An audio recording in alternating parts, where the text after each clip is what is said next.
Open Your Eyes is brought to you by the Belize Bank. Our country, your bank.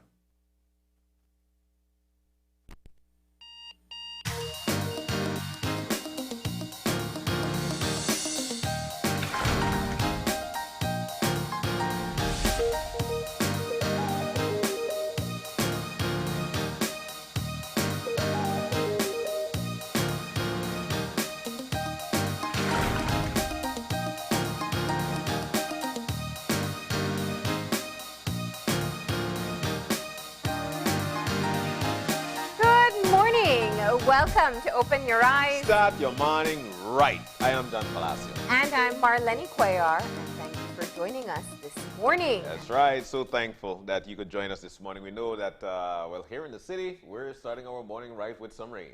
Yeah, it's pouring out there. It's pouring and it's blowing. It's pouring, it's blowing, and everybody is just in scramble at this point. I guess, you know, while people might take word from the National Met Service, at times because of those instant changes, you don't know exactly how to deal, especially if you don't know to what magnitude the rains will be falling. Yeah. There are a lot of water across the streets of Belize City, and you know how it is here in Belize City. But nonetheless, we know for a fact that it's a scramble day for the fact that it is raining out. Well, I have to tell you, we were warned. Yeah, you know, I was kind of looking at the clouds. I said, okay, the rain is coming. You know, the Met Service told us from, I think it was Tuesday or Wednesday, the rain is coming on Friday. Yeah. And it is, of course, it is activity that we should be seeing countrywide. We do want to remind you, and we'll get into our weather update in just a few, that there is the potential for flooding, especially in the south. So I'm imagining if we're getting this in the city, it's probably pretty heavy in PG, or PG viewers could probably tell us more. Well, I'll tell you what, my brother's in PG actually woke up this morning. We have a brother. You better call him, ask him how he's stand down there. And they were actually saying, are we going this morning? I was like, okay. I know they like to ride bikes, so their morning workout is actually going on the road to ride bike. Okay. And they were actually going out this morning, so I guess it was pretty calm. Oh, well. Or they had a nice cool down mid-ride, right? Definitely. That's Johnny, Joel, and Anthony. Guys, good morning. But nonetheless, Marlene, there's a lot to get to. And over the weeks, we've been making a lot of news in our country. One of the things that's actually taking the airwaves by storm, the murders that's been happening in Belize City. Where is the sense of peace? Like, we try to think about it, or and these stories are aired every day on the news, and for that reason, people would say, you know what, I don't even want to watch it because I know exactly what's going to be in it. But at the same time, I think we need to continue to be each other's keeper. We need to continue to share love with each other, Marlene. I mean, come on, we're out there, and it's 2, 3 o'clock in the afternoon, 3, 4 o'clock in the afternoon, broad daylight. That part is very concerning because you think of children who are at home or in communities moving around. I mean, it goes much further than loving each other. I think the question is which strategies are going to be put in place, or Home Affairs Ministry, of course, has that responsibility. And we have had this conversation many times. What's unfortunate is that we saw a downward trend for murders for a while. Most people attribute it to the fact that we have the curfew, so murder can't take place after. Well, now it's after midnight if people are supposed to be indoors, but now we're seeing it moving into daylight hours, and of course it is concerning. So we do hope that things can get under control quickly. These kind of gang flare-ups, they do happen, and we know that the community police goes in, they work with them, they find ways to try to get them to calm down whatever beef is taking place. But it's been a sad few days reporting on that. We also saw a tourist who went missing over the past 24 hours. His body was recovered, another sad story there. And we have some details to gather from that. So there's a lot to try and decipher mentally as to what goes on, especially in these gang-ridden areas of Belize City, and of course the country in a whole. But nonetheless, Marlene, also some, moving on to some good news, especially within the tourism sector. It was announced yesterday that the borders, Belize's borders to Mexico, Guatemala, the sea borders, land borders, they will be open on May 31st. But hold your horse, hold your horse, hold your horse. It is not for Belizeans to actually go across to recreate. It is for tourists to come into our country and enjoy the amenities that we've got to offer and the history that we also have to offer here at home. And there were a lot of joy.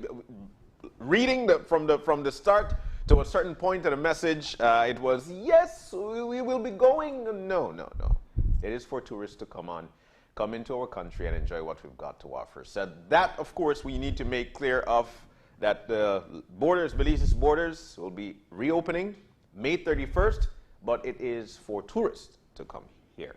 Yeah, yeah. No, and you know, you imagine that a big part of the recovery effort for tourism is ensuring that tourists have access to the country. Yeah. We've gotten announcements of new routes that will come into the country this year. That's all positive news. Yeah. This is something that's so important for us to really to ensure that we can get the tourism sector back up and going. Yeah. We know recovery is going to take a long time, so access is what I think they're looking at there. Of course, it does mean that there has to be a great deal of caution. Yeah, definitely. Because when we look at the status of the COVID-19 situation in places like Mexico and Guatemala, they're still seeing surges. I know up until yesterday, it was to be decided whether or not Mexico would move into a red zone, Cancun and Tulum specifically into a red zone. And they have a very clear system. Once you reach a certain point, it's, you know, you go from yellow, orange, red. Once you reach red, it's a total shutdown. And so they're at orange right now, and I know they've been considering up until yesterday whether or not they're going to move into the red zone starting next week. So it is something that we would have to be extremely cautious about at the border points, especially. Guatemala is the same thing, of course. We want to ensure that our people stay safe, and especially the introduction of new variants. Yeah, yeah. You know, so these are definitely some very important points that you're bringing up there, Mar, with respect to tourism. These things are very important. So we want for folks to continue to adhere to these social distancing protocols, or these protocols that have been set into place by our authorities. It's plain to be seen that, yes, coronavirus is here, and it's also plain to be seen that as long as we continue to social distance, it will be working in our favor, you know, so let's continue to do that. I think for yesterday, as of yesterday, we are about 74 active cases in the country, and we want to try and get that down. We know as well it was about 9 active cases detected yesterday countrywide, and about 3 recoveries, putting us at about 74 active cases. Yeah. So that's what we've got so far with respect to the coronavirus update within the country. Yes. And well, it is a Friday, and we want to make sure that your Friday is being started the right way. Start your morning right, and that is what we'll do right now in terms of giving you some motivation. That simply means the eye opener is what we'll be directing into. All right, and our eye opener for today, taken from dailyom.com, goes like this. Struggle can find no foothold when confronted with gentleness, because conflict can only exist when fed by 2 opposing forces.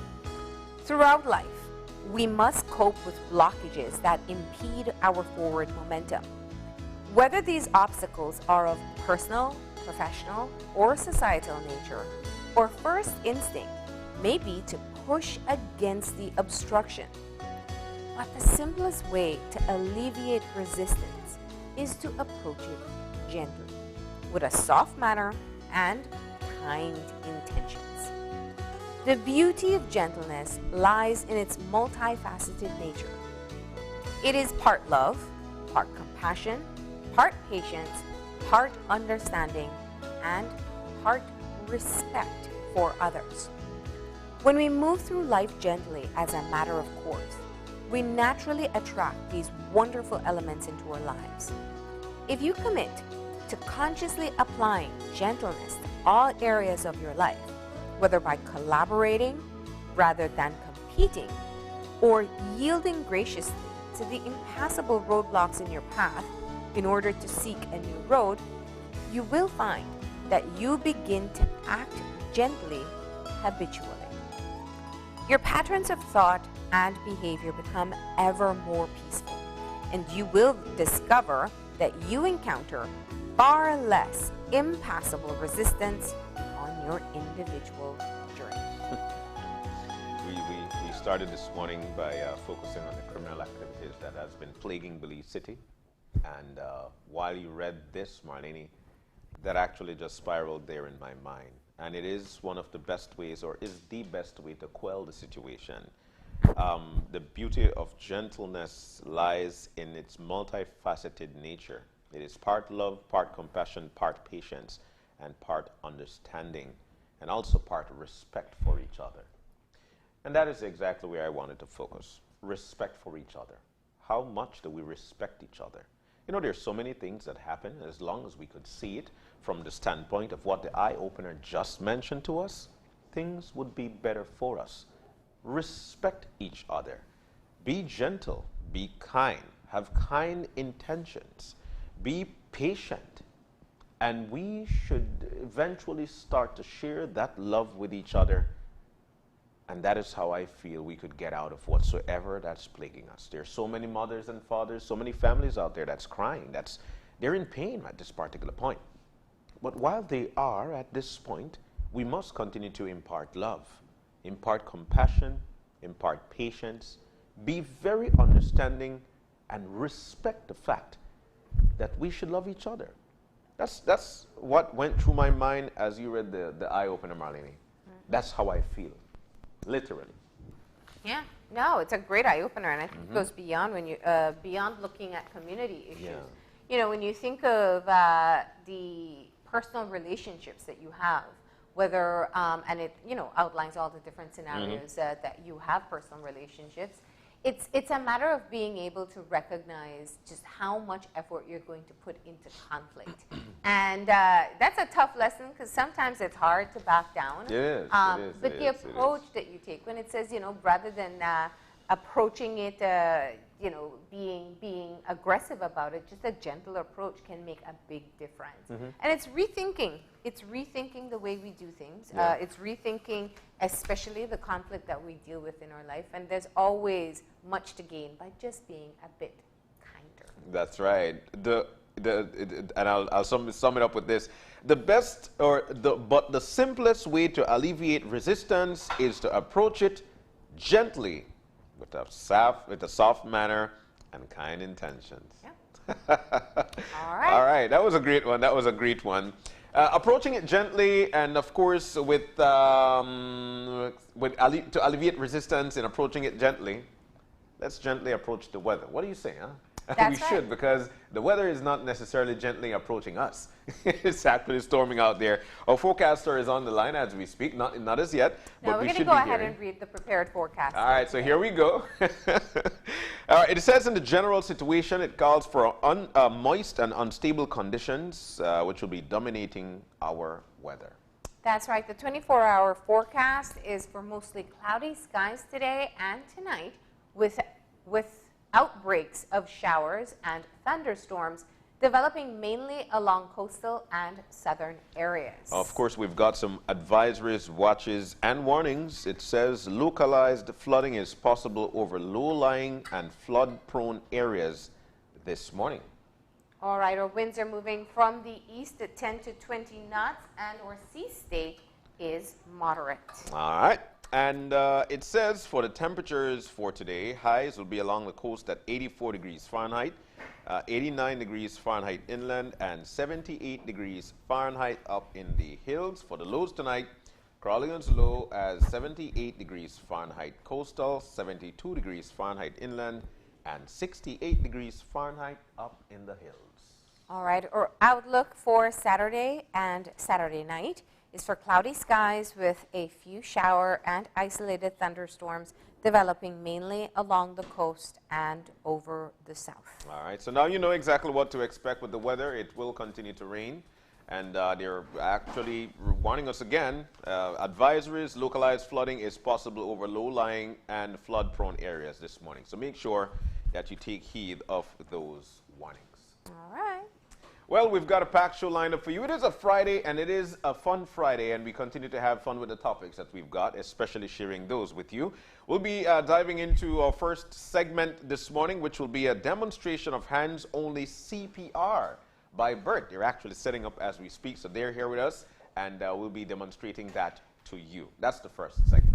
All right, and the second part of the show, it's time for Jenny to be back with us. Jenny is is joining us today to talk about the stigma associated with counseling. And in the third and final segment for this morning, I don't know where fourth came from, but it's there. The third segment for this morning, we'll be doing some Asian chicken stir fry, rice and quinoa bowl, man, with a sweet chili sauce.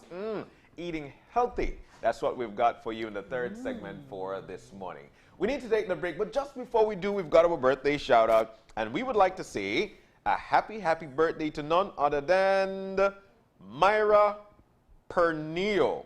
Happy birthday, Myra. Oh, that's a lovely smile. You get your head did. I swear she got the hair did. You're looking lovely, Myra. You're looking lovely. Happy birthday to you, coming from your entire family, from all of us here at Channel 5, and of course, from all of us right here on Open Your Eyes. We're taking our break. When we come back, we'll be joined by a representative of BERT. Stay with us. We'll be right back.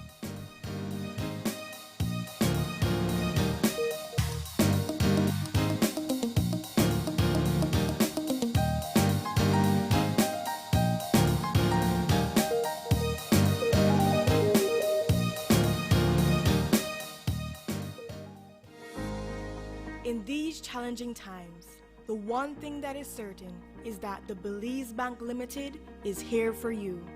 There is nothing more important than your health and safety, and we continue to make every effort to make banking safer for you. Our staff is working around the clock to make sure you can do your banking conveniently 24/7 using our mobile banking app and online banking, and keeping ATMs up and running. We value your relationship with us and are here to provide the support you need. First responders are also out there 24/7. Thank you, healthcare workers, security forces, firefighters, caregivers. You are all appreciated. Stay safe. We will get through this together. The Belize Bank, our country, your bank. Smart continues to expand its internet coverage countrywide to help you live a smarter life. Our villagers are very happy. They are pleased to know that Smart went the extra mile to put a tower in our village so that our villagers can get live stream on their TVs and they can get their kids doing their online classes. I want to say to Smart, thank you for making it possible for us to get internet in Gardenia Village. We really do appreciate it. Smart continues to take the internet and mobile services to communities across Belize. Now save even more when you bundle your Smart broadband with Smart mobile services. Smart, bringing people together. With the touch of a finger, we can easily unlock our phones and securely gain access to our data. This technology is called biometrics, and the Social Security Board is introducing fingerprint recognition to make transactions and handling of your sensitive data secure, fast, accurate, and convenient. Is your identity safe? Fingerprint recognition will keep your Social Security record secure and confidential while making your access fast and easy. It protects your identity. Is your name a common one? Fingerprint recognition uses your unique characteristics, ensuring your hard-earned benefits go directly to you, the rightful owner. Tired of all the paperwork? Fingerprinting makes this hassle-free. Your convenience and your information security is our priority. Fingerprint recognition coming soon. Social Security at your fingertips. Dwayne Moody, Isani Cayetano, Andrea Polanco, Paul Lopez. Your News 5 Belize teams do whatever it takes go wherever they need to go, so you can catch the story wherever you are, whenever you want, on whatever device. Channel 5 believes on television, Facebook, Instagram, and YouTube, because news is now everywhere, all the time. And so are we. And we'll be back in a few, so stay tuned. Thanks, Jen. Hey there, we know you have to head out to work shortly, but don't forget that you can stay tuned by watching us on our Facebook live stream. Find us at Open Your Eyes BC, and you can continue watching there. You can also download Facebook Watch on your streaming device, and you can watch at your own convenience. And for all the behind-the-scenes fun, follow us on Instagram at OYE Belize. So, find us and follow us today.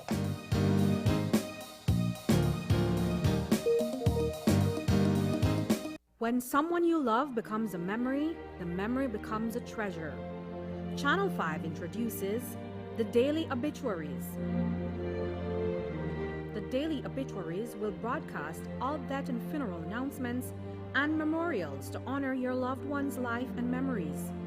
The Daily Obituaries airs on Channel 5 prior to the evening newscast, with subsequent repeats at 10 p.m. and 12 noon the following day. It will also be placed online on our social media platforms, all for a standard package fee. Celebrate their lives and memories with Channel 5's Daily Obituaries. Honor in life and reverence in death.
And we are back. Welcome back to Open Your Eyes. We're moving now into our first segment for the morning. Now, this one is definitely one to reckon with. We know that summer is around the corner, and a lot of people will be flocking to various places, to various watering holes. But it is very important for us to learn how to take care of each other, and just in case of emergencies, how to do CPR. In with us, we've got Leon Seguro. He's actually the fleet manager there at BERT, and he's the professional. Leon, good morning and welcome. Good morning, guys. It's nice to have you in with us, bro. We noticed that you've got two gentlemen on the ground. And of course, we'll be taking care of business in terms of learning CPR. But before we go there, it's actually what? EMS CPR by BERT to celebrate EMS Week? That's right. That's right. Wow. So what are we doing to celebrate? Well, this is one of the activities that we're actually doing to celebrate. EMS is all about giving back. The whole idea EMS is to give back to society. It's not something that you are working towards gaining anything. This is just 100 humanitarian. And so pretty much once you're EMS, you're thinking about helping, making people's life better. And this year, you're actually celebrating under the theme, This is EMS, Caring for Our Communities. That's a great theme. That's right. All right. So EMS is emergency medical services, and we know that that's a part of what happens when there is something that takes place. People call the ambulance, and then you get some kind of assistance in how to ensure your loved one survive till they reach the hospital. Talk to us about the training that goes into this job. Yeah. Okay. EMS, you start off with as an EMT basic, and that's as the low level that you'll find in the ambulance. It could go all the way up to a paramedic level. Yeah. Unfortunately, in Belize, we have no working paramedics, but we do have ACLS, which would be second best. Okay. So that is an improvement. The reality of it is, our standard is required to be EMTs, EMT basic, but a lot of EMTs in the country has taken the initiative to do it on their own to step up to advanced care, which would be ACLS. Okay. We got about 70% of our BERT staff that is actually ACLS, even though they're only getting paid as an EMT, so they're actually volunteering that advanced care to the public. Okay, okay. But I'd like for you to differentiate something here for me. Many times you'd see the ambulance going by and somebody would say that's the paramedics. So can you differentiate what paramedics do, what we've got here? Is that possible? Okay, it's just an advanced part of the, it's the same system, that is just the highest level. It's a higher training. Yeah. And so I guess the international world TV mentioned them paramedics, but if you listen carefully, you do hear them talk about EMTs or advanced services. Okay, all right, all right. Now, this is such an important conversation for us to have, because when we are faced with an emergency, you never know when it's going to happen. That's right. That window of time between the accident itself, whether it's something in the home or a car crash or whatever it is, somebody falls unconscious, that window immediately after until they can get care, that's really a critical time. Do you want to explain that? Okay, well, first things first, in an emergency, it seems as though time is flying. Yeah. You know, some persons would call and say, I called you 10 minutes ago. You look at the actual time, it's a minute. Yeah. Because they're terrified because they don't know what to do. So and so that is a reality that we also understand. It is not the actual reality, but we understand it. Part of that problem would be communication. Making the right communication to the right people. If you go through loops, you're losing time. So it is important that you communicate with the right people. If you have a medical emergency, a trauma emergency of any sort, you want to hit the right person. The ambulance would be the perfect person to hit for that. Why? When you get the dispatcher, you immediately get a trained personnel that can help you to help that person. They could walk you through certain things. Also, at the same time, they would be immediately dispatching the ambulance to help you. While doing that, you could also speed up that process if yourself has some level of training. Even though you might say, or people might say, that's enough for me.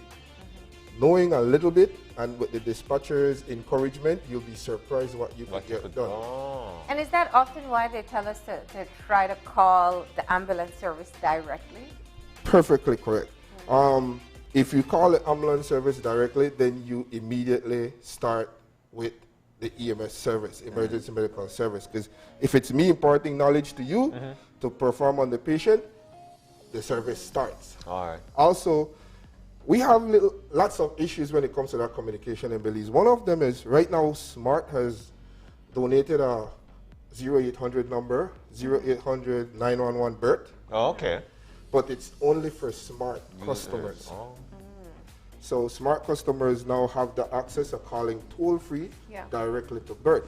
I hear through the grapevine, and I hope I'm not getting myself in trouble, that BTL is working on the same thing. And if not, well, and you can call 911. I think it's important for people to know that you can call 911. It's just that it has to be passed on then to the ambulance services. So in an interest of time, I do it. I have BERT saved in my phone. And maybe I don't do it every time I leave the city, but it's a critical step that you can do. But the point of talking to a dispatcher is that they can start to advise you as to what to do immediately. Immediately. Yeah. All right, so what are some of the things? The first things, I make that call. What are some of the questions that I'll be asked? Okay. First things first, you have to open your mind to understand that the EMS system is a part of the medical care. Unfortunately, a lot of people in Belize think that they think this old school system where the ambulance is a driver that runs, pick you up and take you to the hospital. So they seems like they look at it like it's unnecessary to waste time telling them, the ambulance personnel, what's going on, or some just straight refuse to tell you what's going on because they think that it's a waste of time. These people are trained professionals. They're there to help you, and the more information you give them, the greater the chance of your loved one surviving. Because that information is also passed ahead to the hospital along with whatever interventions the medic do on the ambulance, so that the doctors are aware of where we are, where we're going, so they could continue that treatment. So it is important to give all information. It is important to note that while giving the information, it does not slow down the response of the ambulance. Dispatcher gets your location, ambulance is ready to go en route. While they collect the rest of information, they pass it on to the medics while they're en route. With COVID, there's a little bit more steps that we have to take. And unfortunately, it delays time, but it is for the safety of everyone. One of the things is the safety equipment that we use for COVID, they're really expensive. No getting around What, the PPE? that. Yes, they're really expensive. So you can't just use it for every call. So the dispatcher try their best to decipher which one requires the PPE. Oh, so if somebody is like in, if they have shortness of breath, some So of the symptoms that would associated delay with the COVID. service a little bit, but there's nothing you could do getting around that. Now, I know we got to get into our demonstration, but before just moving a bit forward, one of the common things I know that EMTs and medical professionals always try to remind people is car crashes. What we do on a scene of a car crash can hurt our loved one in an attempt to try to save them. That's Can true. we talk about that for a minute? Yes, if there is no immediate danger, the answer for this is very simple. If you walk up to that scene, that car is not on fire, it doesn't seem to be like it's going to catch on fire anytime soon, leave it for the ambulance to come and deal with it. Why? Because you may move a person that has a spinal problem, and if you move them, you end up permanently damaged, or maybe you just die. But you know, I'm here thinking, and you all right? So we're about to do the CPR. Now, if you're in a situation like this, and you know, with respect to somebody being flung out of the vehicle, should you do CPR if that person seems to not be breathing, or? But at the same time, they might have a spinal problem. What do you do then? Okay, again, we go back to the same story about like if there's a immediate danger for the person in the vehicle. If the vehicle is going to catch a fire, grab them, pull them out, save their life. The fire would have burned them up anyway, so you get rid. If that person deems to need CPR, that means we are saying in our mind that the person is already dead. So what damage can you do? You could only help. So in that case, you're looking at life over limb. So you go to the next step. If this person, if I don't do anything, he's gonna die. If I do, I might cause a spinal problem, but which one do you prefer? A dead or have the survive with the spinal problem? So that's how you would go about doing that. And especially the time factor. I think that's what people get worried about. So they wait 5 minutes, 10 minutes, you know, the ambulance isn't there. You're halfway between two municipalities. It'll take some time. So they think it's easier if I just pick them up and take them. And how does that benefit the patient? What are you doing for the patient besides possibly causing further damage?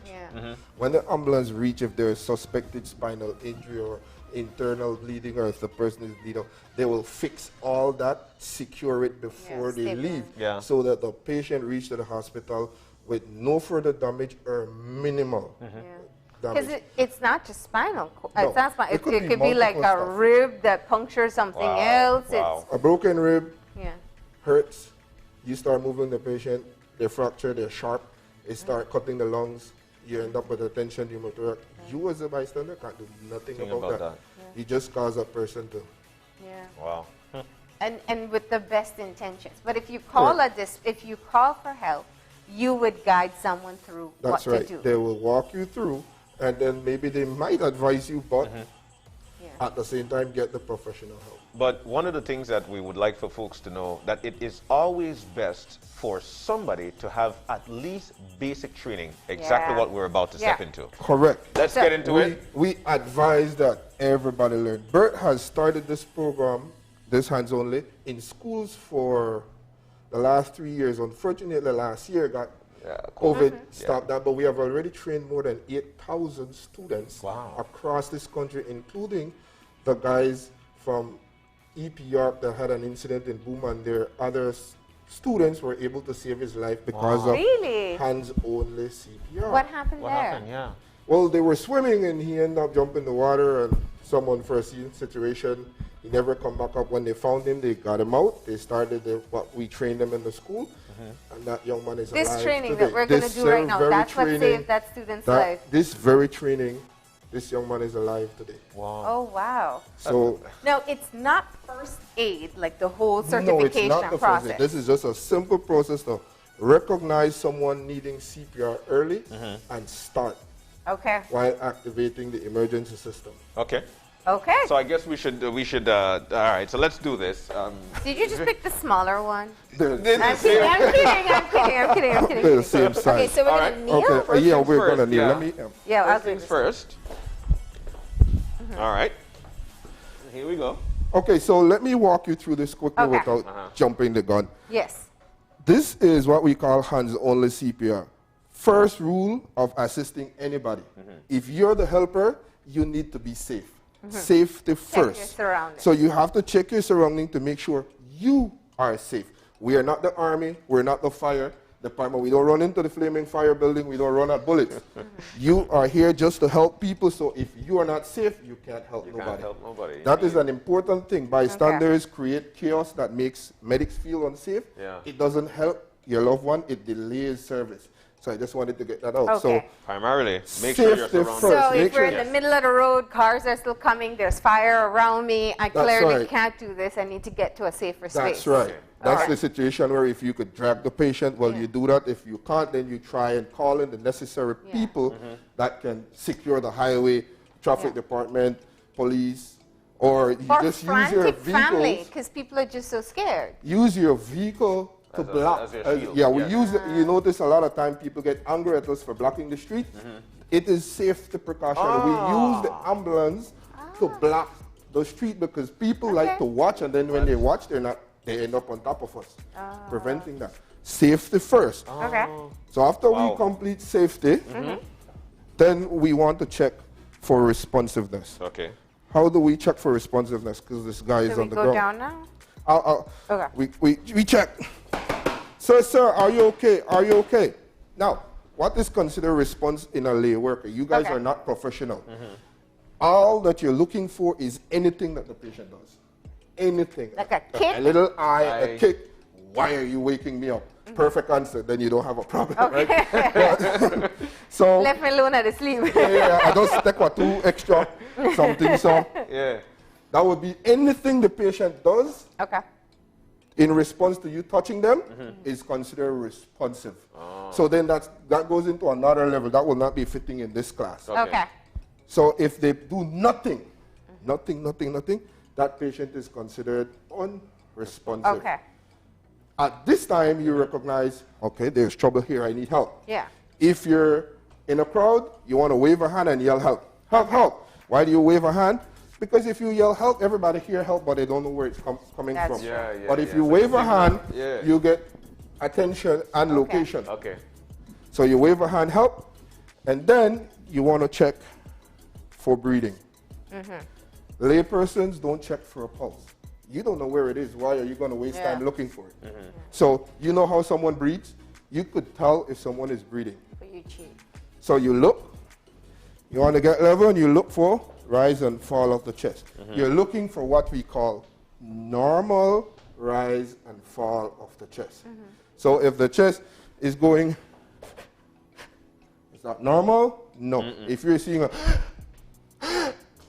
that's not normal. If that is not, that is considered what they call agonal breathing. We consider that not breathing. This person requires CPR. So for a lay person, you're not going to check for a pulse. That is not, if you're not Yeah. trained to do so, move on. Yeah. You got 5 to 10 seconds to analyze that breathing. Yeah. 5 to If 10 it's seconds. not adequate, you start compression. At that time, before you start compression, you want to call, activate the emergency response system. You've called for help. Use them. So, you know their name, John. Call BERT to tell them to bring an AED. I'm about to start CPR. That's all the code they need. They know what's going on. Call BERT to tell them to bring an AED. Yes. Automated external defibrillator. That's what's going to be an assistant in CPR. Don't hurt your head about it. Okay. It is not going to be your job right now. When Yeah. they show up, they'll have it. If there are companies, for instance, here that may have one, then you get familiarized with it. You don't need any training to use it, as we'll show you in a little bit. Okay. Okay. So that's where you are. If you're alone, dial 911 or 911 BERT, 0800 911 BERT, 2233292 gets BERT. Put it on the speaker. Put it down beside you. Okay. You can't have the phone talking while you're doing CPR. Yeah. Now, can I borrow Yeah, yours? yeah, go ahead. Okay. We take the heel of the hand. Take the other one. We play it in the center of the chest, just below the nipple line for this guy. Right here. And we're going to push down hard and fast at the depth of 2 inches or 5 centimeters Okay. at a speed of 100 to 120 times per minute. If you do the math, that is like twice per second. So it is It's pretty fast. fast. Yes. And for hands only, that's all you do. 1, 2, 3, 4, 5, 6, 7, 8, 9, 10, 11, 12, 13. And you count out loud. Okay. In advanced training, you'll do 30 breaths, 30 compressions, 2 breaths. Yeah. What you do to keep your rhythm is you just count 30, 30, 30, 30 until the ambulance arrives. Okay. When But the we're ambulance or advanced training comes, they will fit right into that 30 and help you. All right. So Okay. with the interest of time, which we need No, those we're two. gonna We need start with those. this. Okay, let's start with this. So okay, what do you want us to do? Tell us. What you're going to do is start from the top, everything Okay. I've shown you. And then So first go we check through it. responsiveness. Check responsiveness. Yeah. Check for So we sea have- safety first. Shake him up. Yeah. Make sure that he's breathing.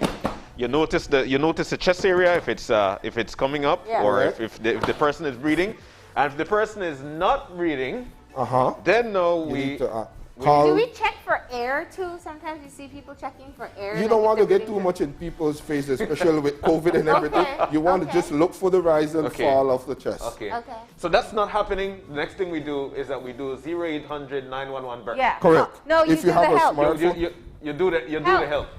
You do the help Uh-huh. from you hit and you get nothing. Yeah. Okay. So Help. check no No, breathing. no, no, no, No, no. no. Okay. You tap, no response, help. Help. Okay. Help. Then So you people go know back where and to you come. check You check the breathing. Breathing. Check the breathing. 5, no more than 10 seconds. Okay. No breathing. No breathing. So what do we do now? Call for advanced care. You can't do CPR by yourself. Okay. So you get the ambulance, activate the ambulance, Call get the someone ambulance. to activate the ambulance. Okay. Use bystanders, use Dreams. family member. Call the ambulance. There you go. Okay. There we go. That's what you want. And then you start compression. And then you start compression. Okay. Now that's your left hand. And It then- doesn't matter if it's left doesn't- or right. Okay. Just use the heel of the hand, There's no Okay. specific positioning you need to do Yeah. with them. center of the Center chest, of the just chest. below the nipple line. Okay. Okay. Okay. So and then you. Perfect. How many times? And you push to a depth of 2 inches or 5 centimeters. You That's should it? get 2 green lights on. 6, 7, 8, 9, 10, A little too fast, Marini. Don't stop, just slow Okay. it down a little where you keep the both green lights on. There you go. All right.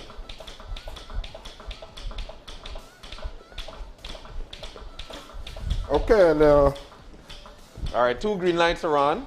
you keep 30 and you keep going. 30 Okay. more, 30 more, 30 more. You don't 30 stop. and That's all you then- do. You stop.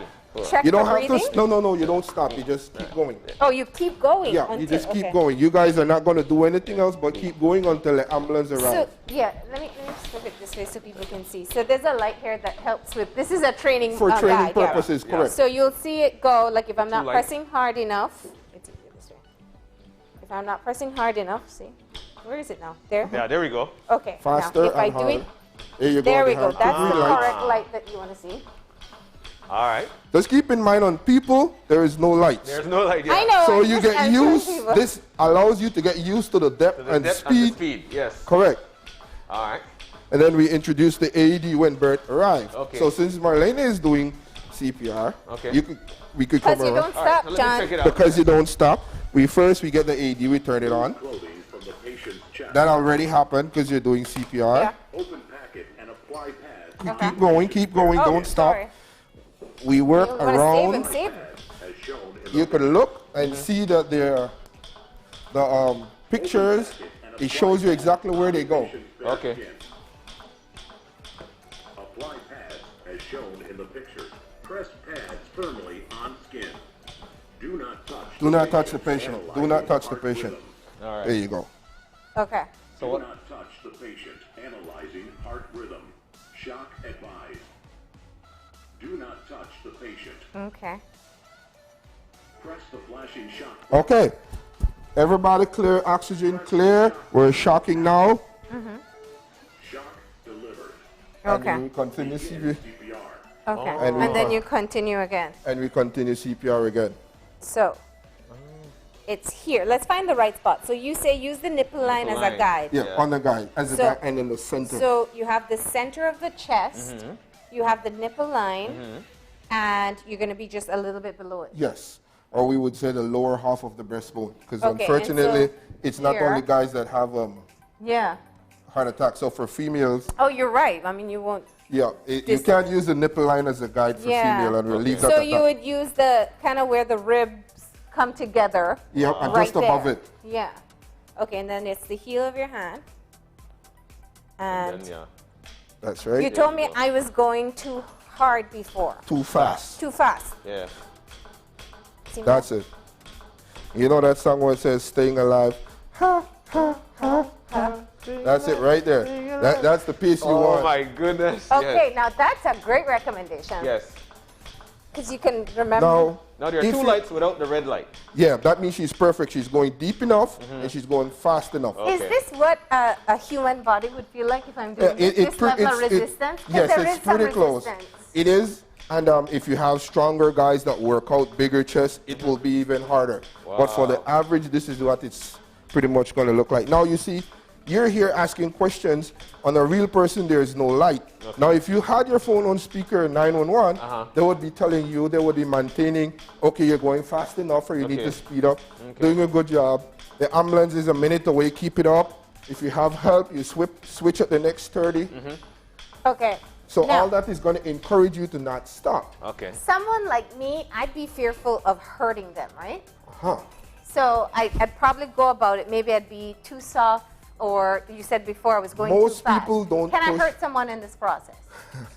Most people don't push hard enough for multiple reasons. One, the Yeah. person might be strong, or they might be That's not actually me. weak. Yeah. The reality, though, is a lot of people are afraid of hurting the patient. Yeah. Now, this is the reality. Doing CPR, especially on geriatric patients, older people, the first 3 or 4 pushes, it is normal to hear that the rib cage, the sternum just like pop a out. crack. Oh, okay. Okay. Now, what are the realities? If we are doing CPR on a person, what is that telling you? The patient is already. Yeah, it's not breathing. They're That's they're right. So unconscious. if you do nothing, they're gone. Yeah. So you cannot hurt. You can only help. So you're Okay. not hurting. Okay. Oh wow. This is. Yeah, that's putting it into So, perspective. yeah, So if I that is do the nothing, I reality. lose them. So I must do something.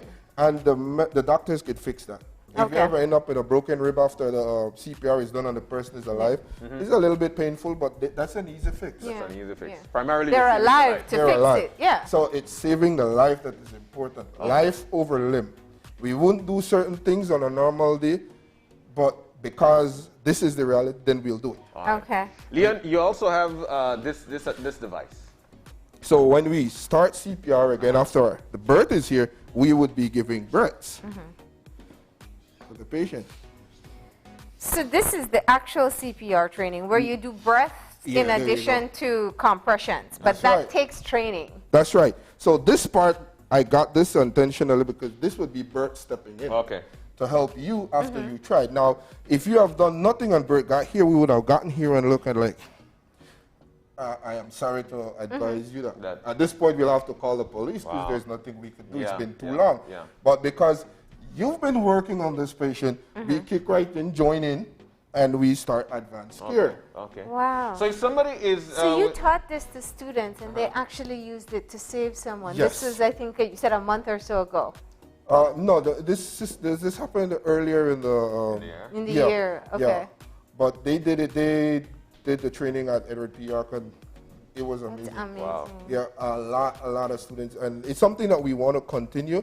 It takes a little bit of resource from the staff because when you go to a school, you have 300-400 students, so we have to take 3, 4, 5 staff, so they kind of leave BERT thin. But the goal is the more people we get trained in this, the greater chances of a loved one survive. Like when I'm through, I always tell them, the life you may save is going to be one of your very own, in your house, in your community, in the country, and as it continues, because this is a effort that AHA, American Heart, which we are the official training center for in Belize, initial is worldwide.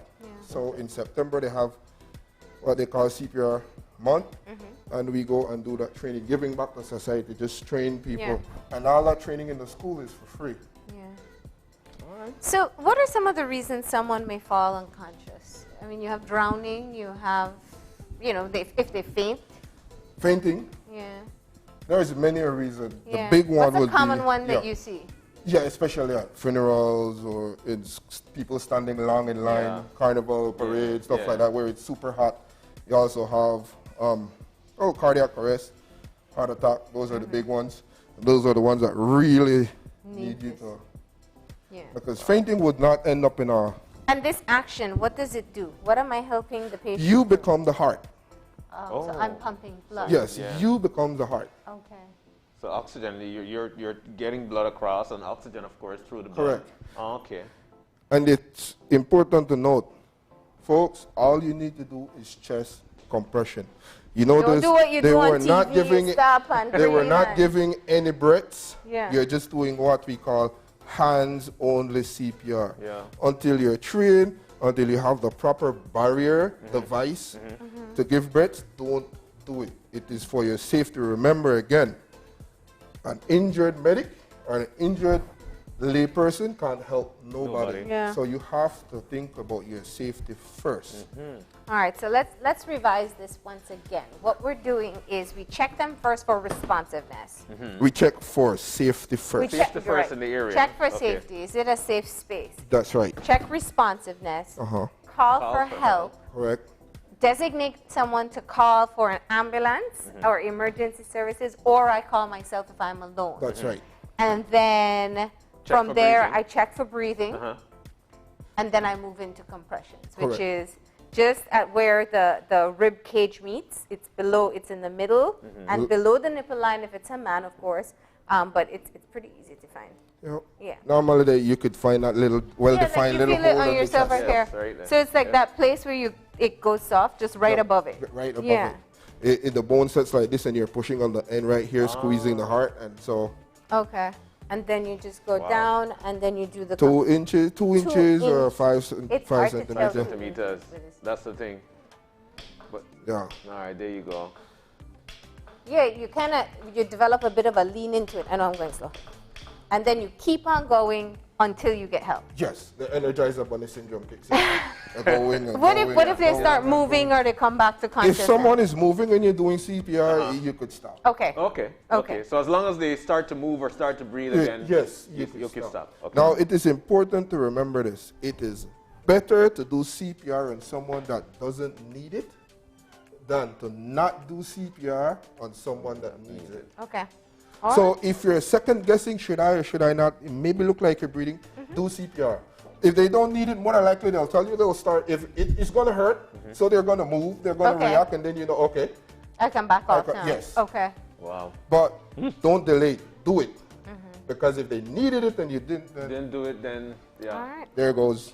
But primarily, it's Good very important for somebody in the household to at least have some basic training that they Yes. could get at birth. Yes.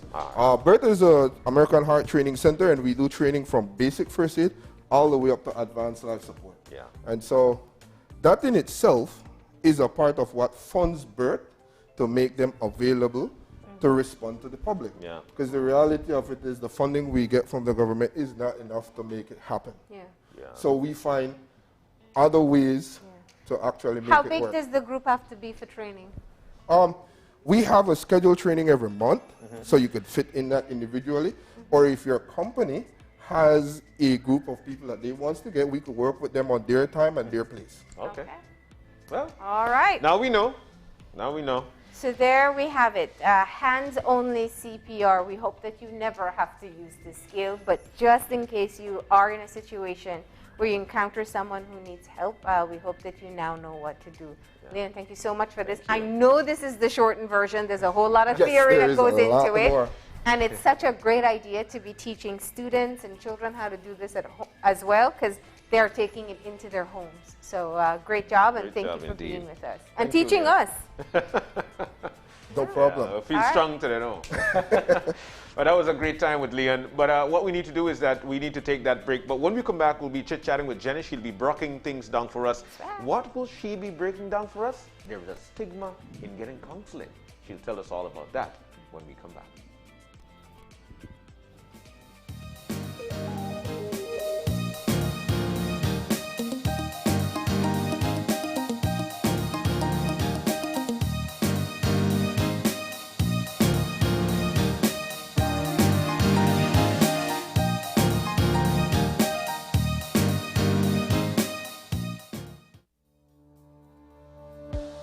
Working off-site doesn't mean you have to be off your game.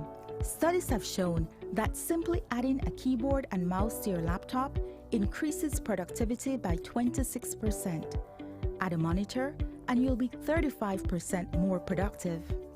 At Fulltech Systems, we have what you need to enhance your remote work or e-learning experience.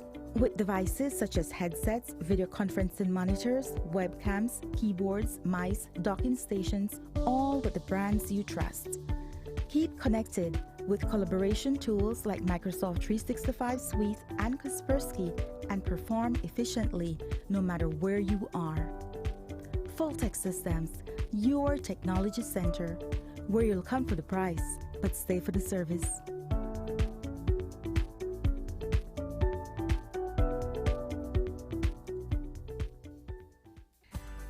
Continues to expand its internet coverage countrywide to help you live a smarter life. Our villagers are very happy. They are pleased to know that Smart went the extra mile to put a tower in our village so that our villagers can get live stream on their TVs and they can get their kids doing their online classes. I want to say to Smart, thank you for making it possible for us to get internet in Gardenia Village. We really do appreciate it. Smart continues to take the internet and mobile services to communities across Belize. Now save even more when you bundle your smart broadband with smart mobile services. Smart, bringing people together. 2020 taught us the importance of being connected to the virtual world, and NextGen is here to keep its commitment to you. Even if you're physically apart, NextGen keeps you digitally connected. Okay everyone, thank you for following me today. NextGen provides more than just an internet plan. They provide service plans that support all your online needs. Sign up today and get your NextGen's ultra high-speed internet service. NextGen, powered by Central TV and Internet.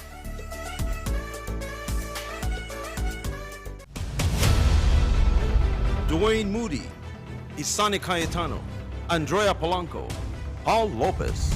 Your News 5 Belize teams do whatever it takes. Go wherever they need to go, so you can catch the story wherever you are, whenever you want, on whatever device. Channel 5 Belize on television, Facebook, Instagram, and YouTube. Because news is now everywhere, all the time. And so are we. And we'll be back in a few, so stay tuned. Thanks, Jen. Hey there, we know you have to head out to work shortly, but don't forget that you can stay tuned by watching us on our Facebook live stream. Find us at Open Your Eyes BC, and you can continue watching there. You can also download Facebook Watch on your streaming device, and you can watch at your own convenience. And for all the behind-the-scenes fun, follow us on Instagram at OYE Belize. So, find us and follow us today.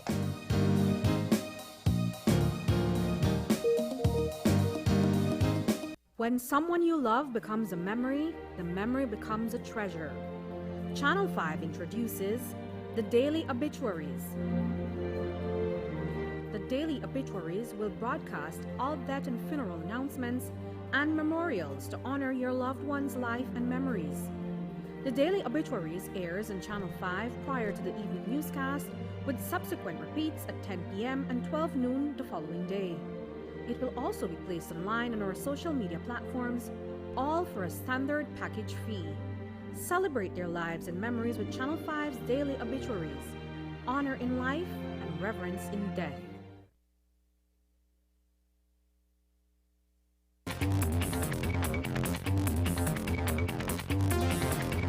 It is very unusual to get COVID after you take the vaccine.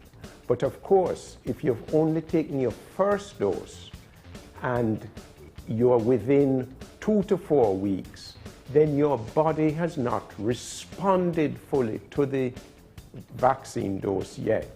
And if you're exposed to COVID, you could get it. Once you get both doses of the vaccine, then you are certainly protected against severe COVID. Very few persons may get infected or mild symptoms, but most people will not get severe COVID, will not need to go to hospital, and they will not die from COVID.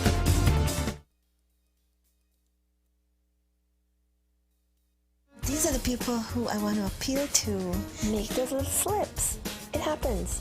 You have to have a plan to manage your problems effectively. How are you going to do it? Fall off the horse? Jump right back on. We're back. We are back, and we're about to break things down with Jenny Lovell, our favorite girl. She's in with us. And Jenny, this morning's conversation is definitely one to reckon with. We're about to actually talk about the stigma of counseling. Jen, good morning. It's not just counseling, it's mental health. Mental health, yeah. Mental health. But yes. Good morning, and how are you? I'm doing well, thank you. Yourselves? Yeah, we're very good. We're very good. Right here, just dealing with it how it comes. Y'all just look so nice. Now, Jen, you know, you're saying something very important with respect to, we're about to deal with something very important with respect to stigma of getting counseling and, of course, mental health. Let's start there. What are we talking about here? How do we get to that? Okay, first of all, May is Mental Health Awareness Month, right? And this year for Mental Health Awareness Month, they are focusing on stigma. Stigma is shame. That's pure and simple. The bottom line is it is about shaming people. Wow. And what happens, you know, here what we're like. We're Belizean. If something happened to you when you're 3, then I'll make up and get it to the dead. If you happen to do something, or some of these children, now with all the computers and the phones and everything, they get a boyfriend or somebody they think they're in love with, tells them to send them a naked picture or something. And that, oh my gosh, the stigma attached to that. These children suffer with that until they grow out, they become women and, grow up old. They never are allowed to forget it. Yeah. We are not a forgiving people, but it's not just in Belize. It really and truly is everywhere. And particularly against people who have had mental illness or even go in to get treatment for some sort of a mental illness. And so this stops people from coming in to get help. It really does. And so this month, yeah. Go ahead, Maria. I was going to ask, is it also knowing when you should go get help or when you can go get help? Okay, you remember the whole HIV/AIDS crisis? A lot of people did not go in to get tested, and they died rather than going and get tested and find out that they needed to get medication and get help, because there was stigma and shame around the medication, stigma and shame about going in to get the test. Now that's real stigma, because people were so ashamed they preferred to die than go in and go get tested and take the meds and have people see them with brown bags or things like that. Yeah. So let's get into it. Pardon? Let's get into it. Yes. So this month was set aside, or they taken May, to recognize that our psychological, our mental, we always talk about here, we talk about mental health is the most important health of all. Without mental health, there is no health. Because if you're depressed, think about it. If you're depressed, you can't enjoy your money, you can't go to work, you are staying at home, you're basically almost like immobilized. Yeah. Okay? So if your mental health is off, everything else is off. That's true. That is so true. That's Yeah. Yes, it is. So the recognition is so important for people to recognize and understand what that means about the psychological well-being. Yeah. Being an important part of our health, okay? And this is where I wanted to talk about differentiating between when we say mental health and when we say mental illness. Can you help guide us through the proper language? Because people say, oh, the mental health. Well, we all have. It's like we have physical health. We all have physical health. We all have mental health. Yeah. But you may be ill. You may have a sickness physically, and it's the same mentally. How do you? I mean, it's something I hear and see quite a bit. How do you help people to distinguish? Some people think about mental illness as being schizophrenia, or one of these illnesses that really sort of demoralizes and immobilizes. Yeah. It just literally the person cannot function without getting medication. Once they get the meds, though, they function, they can work, they can go back and work, but people don't want them to be around them because, oh, you could go off at any minute. So how do you allow people to come back and be in society and live? So mental illness basically is when the depression, the bipolar, all the other things that somebody might get that's a mental illness, right? Where it affects them on all levels. They can't go to work, they can't make money. They literally, if they come out of their house sometimes, something out there might scare them depending upon what the illness is, right? So that's an illness. When we talk about mental health, mental wellness, if you are able to go to work and you are enjoying your life and you have a husband and your children and you're able to enjoy them, of course there are times when you get sad, but that's not depression. Depression is when it affects you on all levels, right? So people need to understand there is a difference, and we need to help people rather than push them down. Unfortunately, we have this thing about we don't put a hand and help people up. We put a leg and stuff them down into the ground somewhere. And it's really a horrible thing that we do here in our country. And I don't want to say just in our country, it happens everywhere. Okay? So mental health stigma, you have the slide up there, is the shame that we place on people because they've had an illness that it comes about because of something in their mind. And the mind is a powerful thing, We need to recognize it's powerful. A lot of times it's what we tell ourselves about an illness. And if someone is so depressed, they are so far down into depression, it's hard for them to pull themselves up without getting medication or without seeing someone to help to bring them up out of that. Yeah. But what happens at home is, get over it, man. Somebody, okay, dead, everybody, you need to get over it. Well, people need to grieve at their own pace. And sometimes, depending upon how close the relationship was, that person may not get over that right away.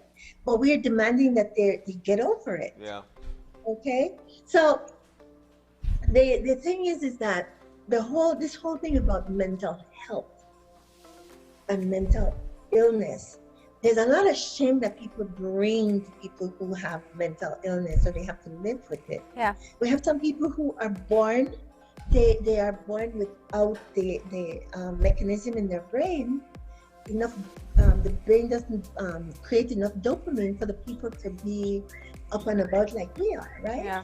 So if you think of it like diabetes, where some people are born and they can't produce the insulin required, it's very similar with mental illness, that some people can't produce the chemical needed to be able to feel happy or content, or are more prone to feeling sadness. Yes. Yeah. Perfect example, Marie. Yeah. Perfect. But we shame them. And Yeah. the stigma is the shaming that we put on the person. Yeah. Okay? And if people come in to get help, they come for counseling because of anxiety, some form of anxiety, depression, the bipolar, when they're up and when they're down. Sometimes with bipolar, you're still depressed even though you appear to be really happy and moving around and jumping around and talking a lot, but that's mania. That's generally mania, right? We have a lot of people who have suffered trauma in this country, a lot. Yeah. Especially now with all these children that are seeing dead bodies on a regular basis, or all the murders, families are affected, and all the children who are affected. We also have a lot of people, unfortunately, who think about suicide as an option to dealing with life, right? But the thing about shaming them for getting help, we shame folks for getting help or requesting help. And that is considered weak. It's considered like it's a moral ineptitude, no intestinal fortitude if you have to go in and get help from a counselor or from a doctor. But we don't say that about someone who has diabetes, like you pointed out just now. Yeah. People who have diabetes, we feel for them and we want to help them. Yeah. Or somebody who has cancer. Oh wow, we'll all run around and we'll help help people who has cancer. But if someone has a problem with depression and they need to get medication, people don't go to help them. Get over it. Come on. It's taking too long to get well. Is that part of the bigger issue here? Our discomfort with negative emotions. When you think of depression or when you think of anxiety, we are uncomfortable with negative. Well, I don't even want to call them emotions like sadness or overwhelmed. They just somehow, even if it's not necessarily a mental illness, we shy away from it. Is it our own emotional comfort that we struggle with? I think part of it is that we are concerned that this can happen to me too, right? Yeah. This could potentially happen to me, so you need to pull yourself together and stop bringing that around me because I don't want it. It's a big part of that happens. I think there's so many studies I was going through and looking at all the different studies on stigma, like the military in the US, they're having a huge problem because guys are coming back from Iraq and from the different places, and there is sympathy for the people who come back and they have physical injuries. But there's total lack of sympathy for the ones who come back, and it's a mental thing that they're suffering from. You're totally right, Jen. Yeah. Let's look at something like substance abuse. We are drinking. We are a population of people. Boy, we drink a lot of liquor, right? Functional alcoholics, right? But the minute you dare to overdrink and you get drunk and you can't handle your alcohol, people will jump all over you and they'll shame you and they'll put you down. Yeah. And if you dare to ask for help, how dare you not be able to hold your alcohol, right? Now, alcohol substance misuse is in the diagnostic manual, the DSM-5. Yeah. Been in there forever because There are some people who cannot. They do not have, like women, we don't have the enzyme to break down alcohol. So we will become alcoholic much quicker than, say, a male would. Wow. Right? There are some races who cannot manage alcohol because they do not have, again, there is a genetic predisposition to alcoholism. Yeah. And so we go into, we join different organizations where drinking is a culture. You better hold your liquor. As long as you're holding your liquor, you're okay. The minute you can't hold it, you can't be a part of this, and you are weak. It's a moral issue. It's this kind of an issue. It's the kind of an issue. Yeah. And nobody wants to look at the fact that there are people in this world who cannot handle alcohol. And you're actually being looked down upon if you're not able to consume the amount that I consume. And when we go in our circle, we'll talk about it like you're a bad person. Yeah. I mean, that's a whole other conversation we can have about our alcohol misuse in this country. I can't imagine what it's like to be sober, and I don't mean, casually sober. I mean someone in recovery, because it's such an integral part of our culture, and people are really hard on others who don't drink. But I'm glad that you pointed out that it is in fact a mental illness that people have when they do rely on substances, alcohol or anything else, to kind of normalize how they feel. Yep. Yeah. So Jen, let's move to I think we touched on some of the stigma, but you have a really critical point there where you say self-stigma is also a part of it. Do you wanna, yes. Let's dive into that. Think about this. We jumped over the institutional, the public stigma, but when the outside is consistently putting you down for whatever this mental illness that you have, or that you are suffering under, right? After a while, the person internalizes all that stuff. The images, the things that the society says to them, you should be and you could be, and all these other things, all the shoulds and the shame, and they internalize it and believe it and then refuse to go get help. And this is how a lot of people end up dying, because they do not go and get the help that's readily available a lot of times. Yeah. And that is really sad. I have a nice thing that I picked up out of one of the manuals. Attitudes and feelings expressed by many in the general public towards people living with mental health challenges. People internalize it. The individual internalizes it as disrespectful images perpetuated by the society or peer group, which may cause an individual to not seek treatment. That is the absolute worst thing we could do to anyone, is to get them to the place where they do not go to get the help that could save their lives. Yeah.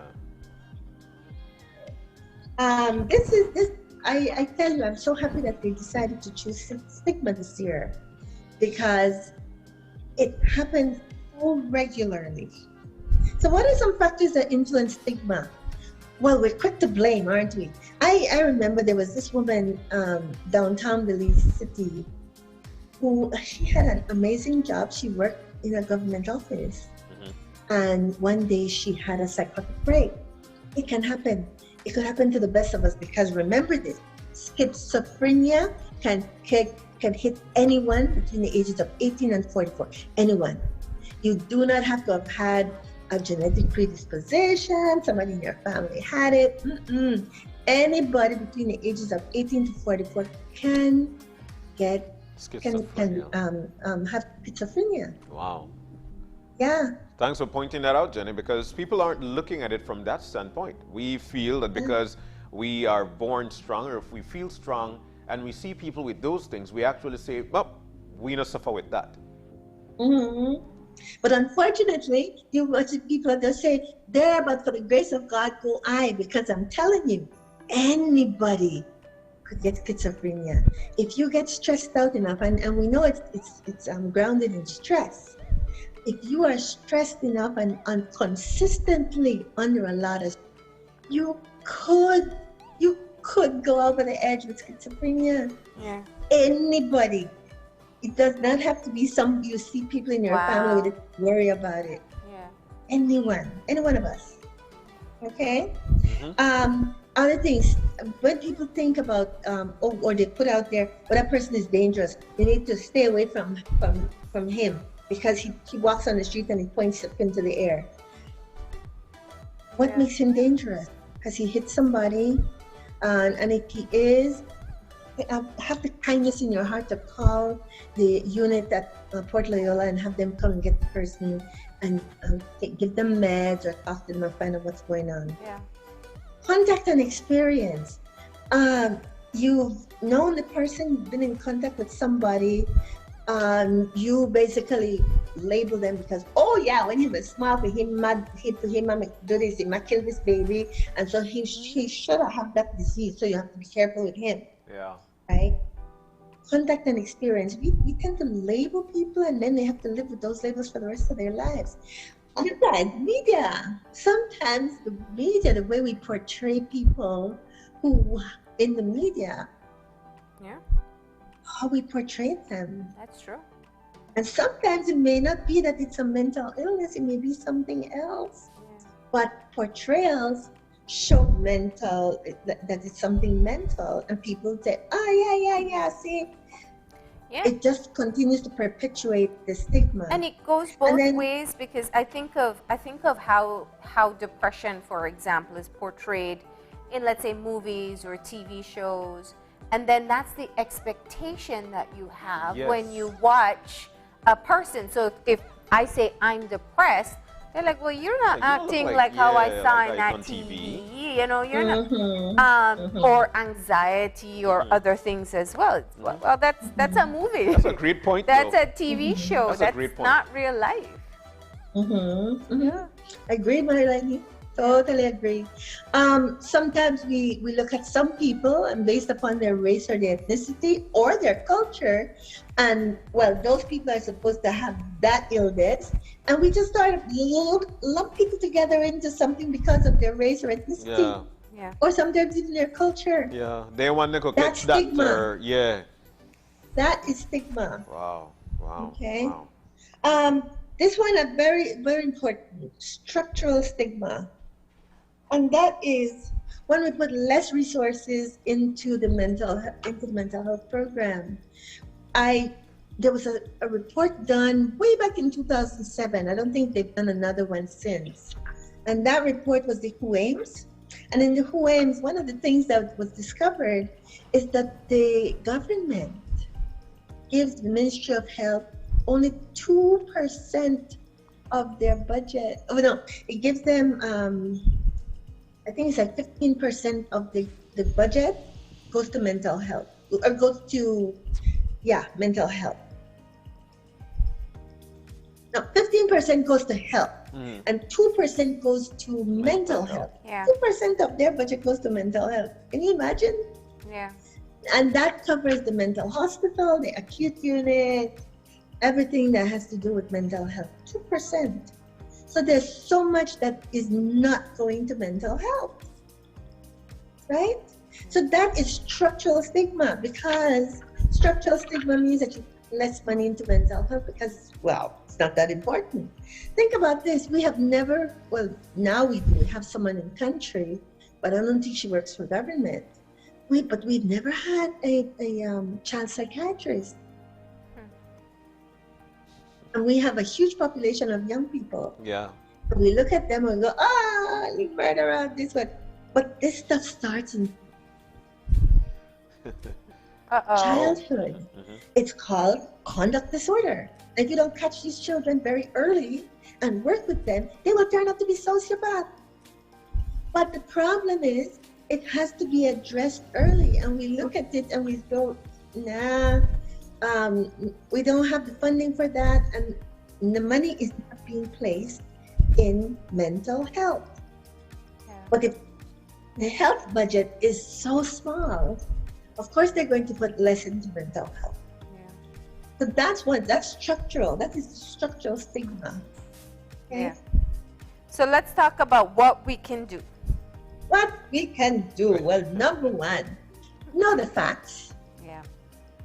Learn the facts. learn about mental illness. And I'm really focusing on substance use disorders because people look at people who want to get help like, oh, wait, why should we waste money paying you? Can you just come back and drink? The thing is that alcoholism, or we don't call it alcoholism anymore, but people who have a problem with alcohol, one of the things is that they will relapse. That's how they learn. But we expect them to go away. They send them away. They don't do anything here in the country. We have, I think, 2 treatment facilities. And they're small. So there's not, and then they don't take care of women or children or young people. All right? So really and truly, think about that for a minute. Wow. Okay? But relapsing, they go away, they go to New York, they go to Miami, wherever it is they go, they come back. There's no support system back here to help them. That's true. So of course they're going to relapse. And then they have an illness that you relapse. That's a part of the illness. That is a part of the illness. So what you have to do is help them and be there to catch them, teach them about lapses, teach them about this is what you do to help you if you're getting a craving for the alcohol.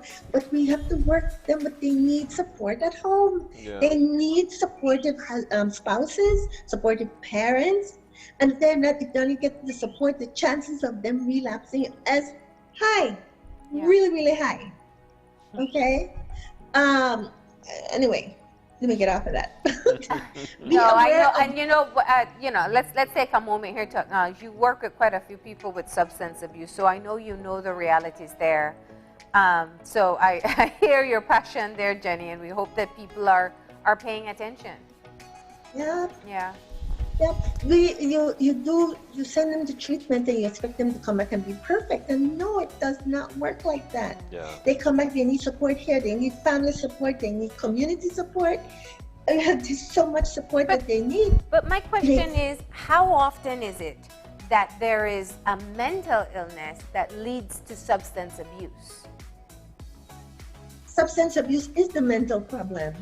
Agreed, but sometimes isn't it also like coping with something else? Doesn't that happen? Oh, a lot of times people use alcohol as a coping mechanism. Yeah. And it gets out of control. Okay. But I mean, let's not even go that far. The kids in sixth forms and in junior colleges, they binge drink to be accepted, to be a part of the group. Yeah. And a lot of them do not understand that maybe culturally they should not be drinking. As girls, you should not be drinking, not binge drinking. You need to know how much you can have and stop there. Yeah.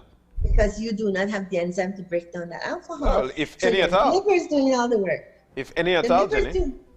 Right. Yeah. Your liver's doing all the work, seriously. So there's a lack of information for the young people. So yes, they can pick up these things very, very easily. Anyway, next one. Choose your words carefully. Be aware of your attitudes and your behavior. Check yourself, man. Check yourself.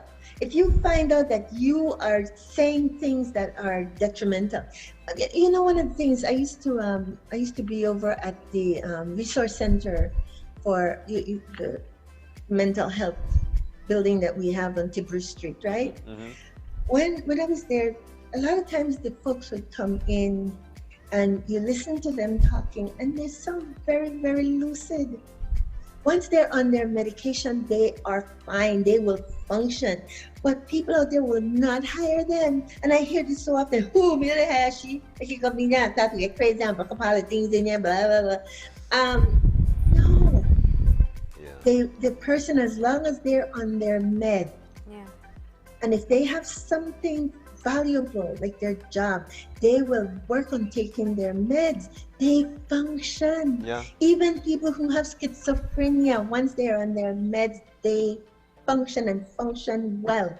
But Jenny, what happens as well is that and that happens so many times, so much so that when you're filling out your application, you are heavily reluctant to answer the question if you suffer with any illness.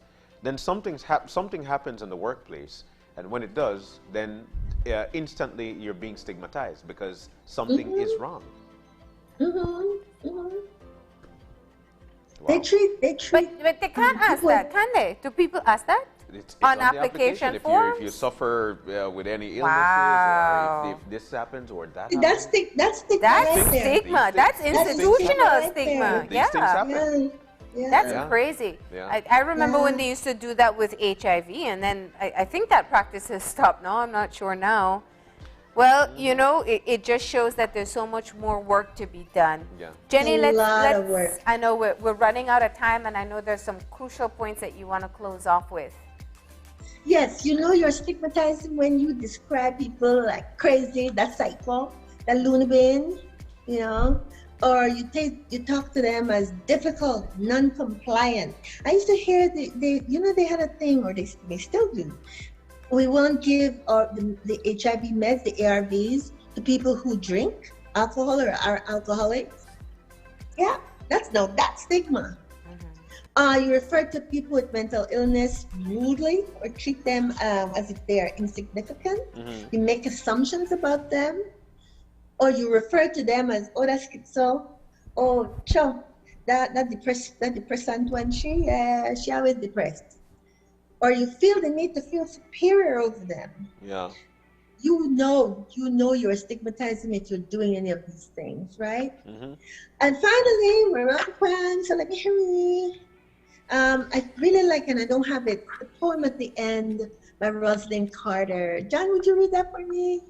All right, so the final one here, it says, our dream of the day when stigma no longer exists, when services are available to all, and when every individual can look forward to a happy and fulfilling future is within our reach.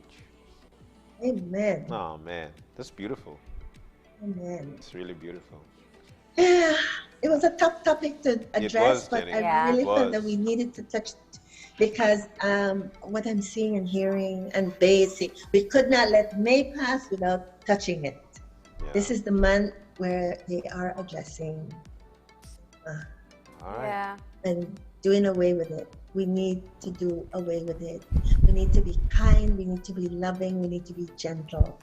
Well, that's why we have these conversations with you, because little by little we hope to break down these barriers and get more comfortable talking about mental health issues, and mental illness. Yeah. Jenny, thank you Thank you once so again much. for bringing this information to us.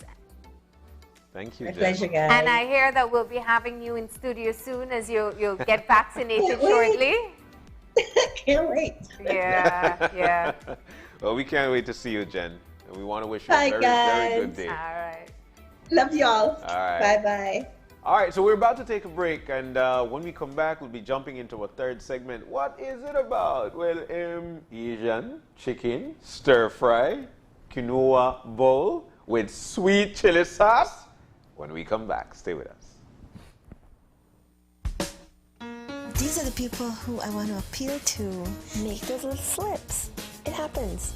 You have to have a plan to manage your problems effectively. How are you going to do it? Fall off the horse? Jump right back on.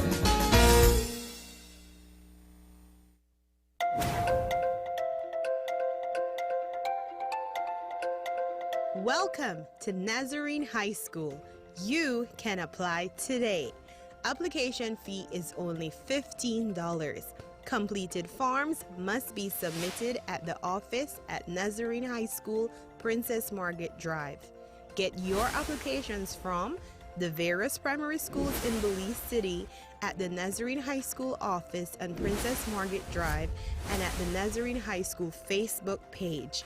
Documents required: Standard 4, Standard 5, and Standard 6 report cards, and recommendation from principal or Standard 6 teacher. Nazarene High School, educating the mind morally, spiritually, and academically.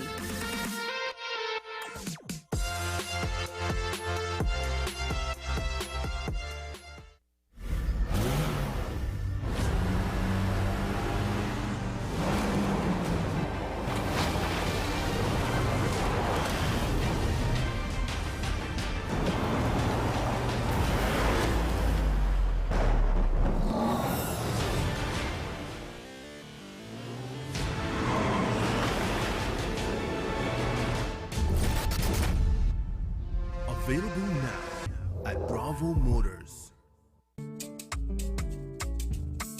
If we are only as strong as our families, businesses, institutions, and the communities that surround us, then by giving businesses the power to grow, entrepreneurs the ability to expand, and by giving our families the right to own something, the Belize Bank gives you the power to build a nation, our nation.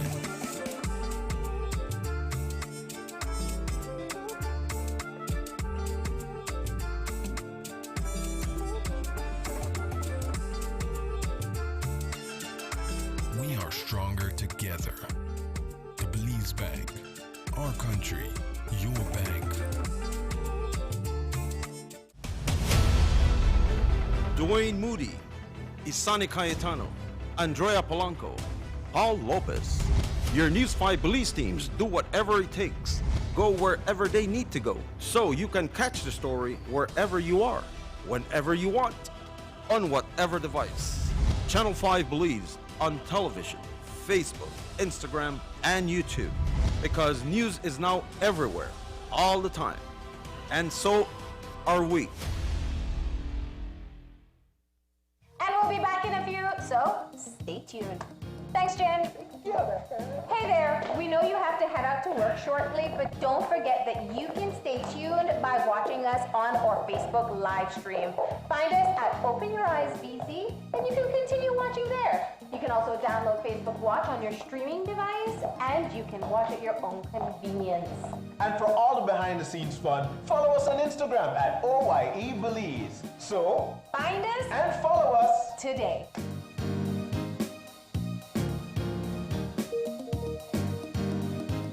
When someone you love becomes a memory, the memory becomes a treasure. Channel 5 introduces the Daily Obituaries. The Daily Obituaries will broadcast all death and funeral announcements and memorials to honor your loved one's life and memories. The Daily Obituaries airs on Channel 5 prior to the evening newscast, with subsequent repeats at 10 p.m. and 12 noon the following day. It will also be placed online on our social media platforms, all for a standard package fee. Celebrate their lives and memories with Channel 5's Daily Obituaries. Honor in life and reverence in death.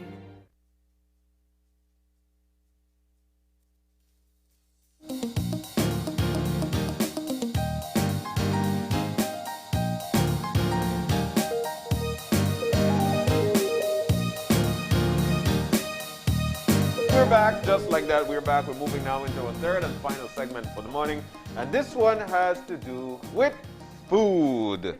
Now it says that we'll be doing some Asian chicken with stir fried. That's stir fried, and rice and what's that word? Quinoa. Quinoa. Quinoa bowl with a sweet chili sauce. In to talk to us about it and do all that work is Miss Patty Rosado. Hello, everyone. Miss Patty, good morning. I nearly want to tell you to win our car. She's the owner of Healthy Bits and Bites. Good morning and welcome. And thank you for having me on the show. I'm so happy. We are so happy to have you here. And I have to say, I've been distracted for the past, 20 minutes as I smell the food in here. Yes. But let's backtrack a bit, Patty, and tell us a bit about your journey into healthy cooking. Okay, can I do that while I do some prep? Course. Awesome. Uh-huh. Okay, let's go. All right. So, we're starting off with some olive oil. Just a splash, like a Yes, and I will start with the stir frying of onions and garlic. Ooh, two favorite scents. And while we do that, we will take our chicken that has been pre-seasoned. Okay. And we will start to do a stir fry on that. Really? Already? Quick like that? What's it marinated with? Well, since it's Asian, we have a bit of soy sauce, garlic, ginger, and fish sauce. That's it. No salt, no pepper. I think a lot of the difference in cooking is the fact that we have a culture used to a lot of spices, a lot of salt. Yeah.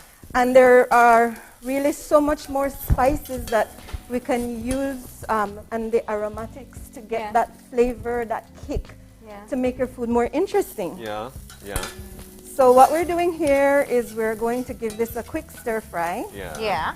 The key to this is not allowing it to burn.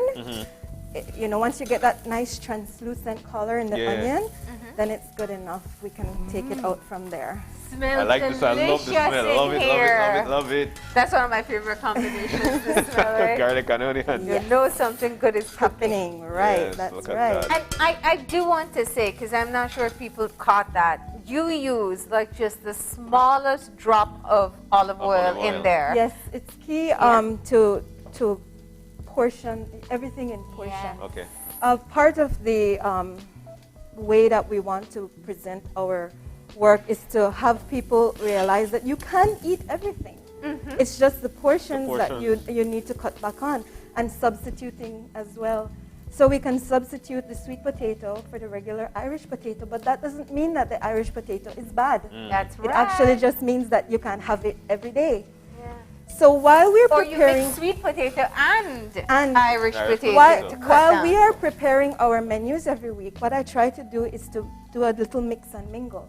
So what I have prepared is 1 day of rice, 1 day of vegetables, 1 day of fresh veg, soups, you know, and mix it all up and have it, you know, so that you don't get tired. You don't get tired. Eating this on a daily basis, sometimes you do get tired of it. Yes, that's right. But you know what, Ms. Patty, you're saying something very important, because that's the hardest thing, especially with respect to families.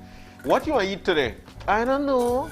When you could make your own menu and make it healthy. Yeah. It's all in the meal. It's all in the planning, I believe. What you can do is sit down. I mean, a lot of time people think it's too hard. You hear a lot of time it's too expensive. Going in there. And really and truly, if you take a look at the at what we offer locally, we can get everything at the market. Yes. So it's not a problem. It's just that you need to have that the drive to want to put something better on your plate. And it's very important now in this COVID era. Beautiful that is. I love that we have access to red and yellow peppers now. Before it used to be really hard to find. Are very exciting. It's a very exciting little vegetable there. And it brightens up your plate. Yes, you can eat the rainbow. That's I always post that. Eat the rainbow. The more well presented your food is, then you get a satisfaction from it. I personally, I eat with my eyes. Yeah. So for me, every plate that I prepare, it's literally I'm putting my time and effort in that one plate. But Ms. Patty, was your lifestyle always about healthy eating? No. If you can see, I'm on the curvier side. And truthfully, since last year that I embarked on this, I've actually lost 30 pounds. Wow. Good for you. I'm not able to do regular exercises. So I happened upon this entire business venture. Yes, I happened upon it. It started with us being sick. Actually, I come from a family of 3 generations of spinal disease. And in 2018, I had to do major spinal surgery. So I'm connected with hardware in my spine.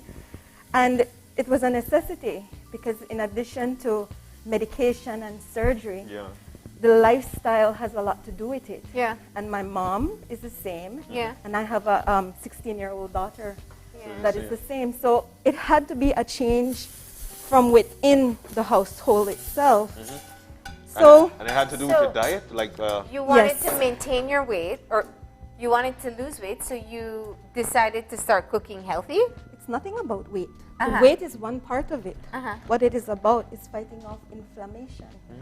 Inflammation is one of the key causes of pain.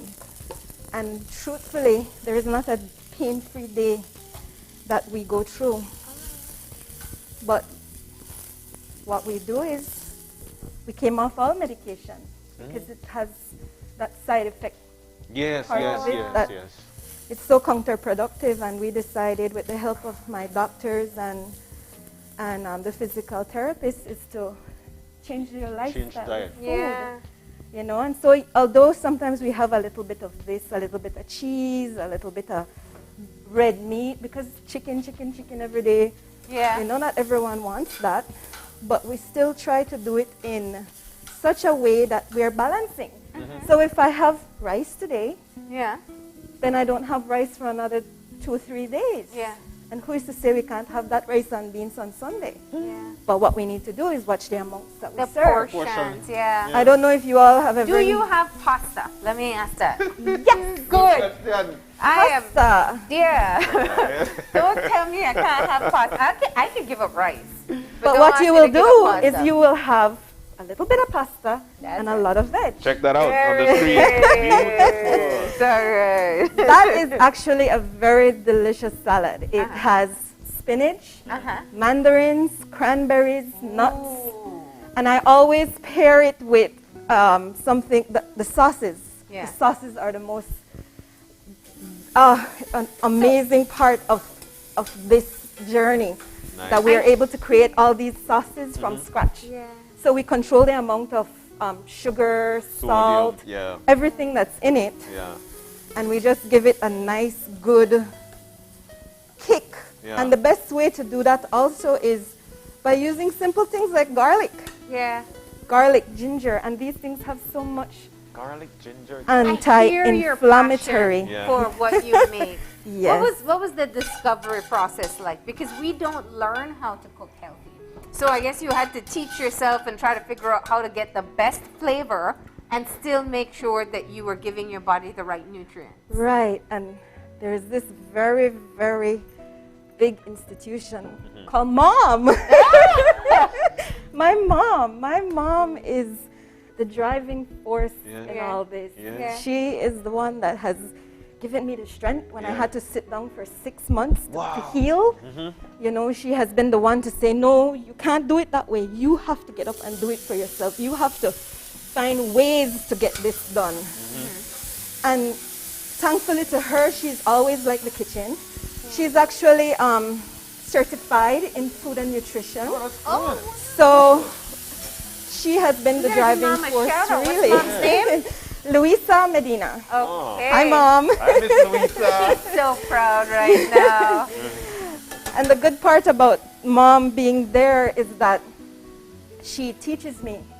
So every day it's a lesson. It's a learning lesson. There's a thought process to it. There's a lesson to it, and she comes up with these things. It's like when she's there and we're making these sauces, she's like, I said, Mom, you look like a scientist with all this in front of you, you know.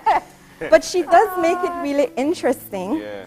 And so it's a team effort right now. It sure is very much. My family has been my driving force again. And a big part of this is actually being able to share this with other people. That was actually the driving force behind making it a business. After surgery, it became difficult to sit behind a desk with spinal issues. Yeah. And I decided one day, hey, you know something?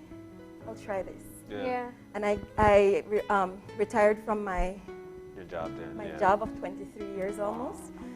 And COVID happened. I was going to say, this was last year? Yes. And COVID happened, and it was very, very scary to sit and think, oh my goodness, you know, what now? Because I had a plan. Yeah. And so I didn't give up on it because of the passion. Yeah. Because it's not about how many plates I will sell. It's more about getting the food out there, having them say, my doctor said I can't eat so-and-so. And I look and their vegetables will look ugly. Yeah. It's about saying, no, you can do this. There's another way to do it. Let's try. Yeah. And the good part about it is my clientele, they are so very supportive. Yeah. And, you know, Miss Patty, we like this, or we, you know, this could have been done. Yeah. Yes, and so I take all of that and I bring it back to them. Yeah. I listen to them and I bring it back to them. So it's just every day having to go to work and knowing that you're doing the job of a dream, of a lifetime, I should say, the dream of a lifetime. And that's why. Helping people get healthy. At the same time, yes, we do. So did you like cooking before? Tell the truth now. Tell the truth now. Yes. You did? Yes. Okay. That's lovely. Again, I come from a long line of Palatine girls. Okay. My aunt was a Palatine nun, and she actually was the teacher of cookery at that time. And so what happens was, we all were. I wanted to show the quinoa. Let me. Can I use Sure. this? Yes. So Go for ahead. people who don't know what this is brown rice. So if you could get that showing there, that's the brown rice. And Patty, you know, I was asking you before we start if you can please share the tips, because as much as you want to move to brown rice, it's not as simple to cook. And this is quinoa. Yes, that is the quinoa. So you mix both quinoa and brown rice for your. It fills, the quinoa fills in for the grains. So if I am preparing a plate for two, then what you get is almost half the serving of rice with the filler of the quinoa, which is so much more nutritious. Yeah, it is. It's filling as well, and you know, it's something that you can eat without feeling, oh my goodness, my belly stuffed. Yeah. And the most remarkable part of this food, the feedback from it, is actually the fact that Yes, sure, go ahead. What happens is people are saying, Miss Patty, your portions look small. Like when I just get this plate, I can't really think that this will fill me. However, after eating, they do. Yeah. It's filling. Yeah. And so you're not hungry as much. And the meals are geared to where I want to have them say, you know, go ahead, Marlene. You're mixing everything. Yes. But it's stir fry. So yes. We will mix those up. And if you have grains like this, brown rice and quinoa, that's going to fill you up. So this, we can either put this in the rice, or we can use it to prepare for the chicken. So what we'll do You do it your way. we will use half in the rice. Okay. Look at those colors. Oh, that's lovely. Oh, it smells so good. All right, going back to it now, because I cannot let you leave without learning how to perfect my brown rice. So the key to that is really hiring Patty to cook it for you. Whoa. Tell me. But quite honestly, the key to that is actually less liquid. Oh, okay. So you can't use your regular rice measurement. No, it's best that you read whichever rice you're using.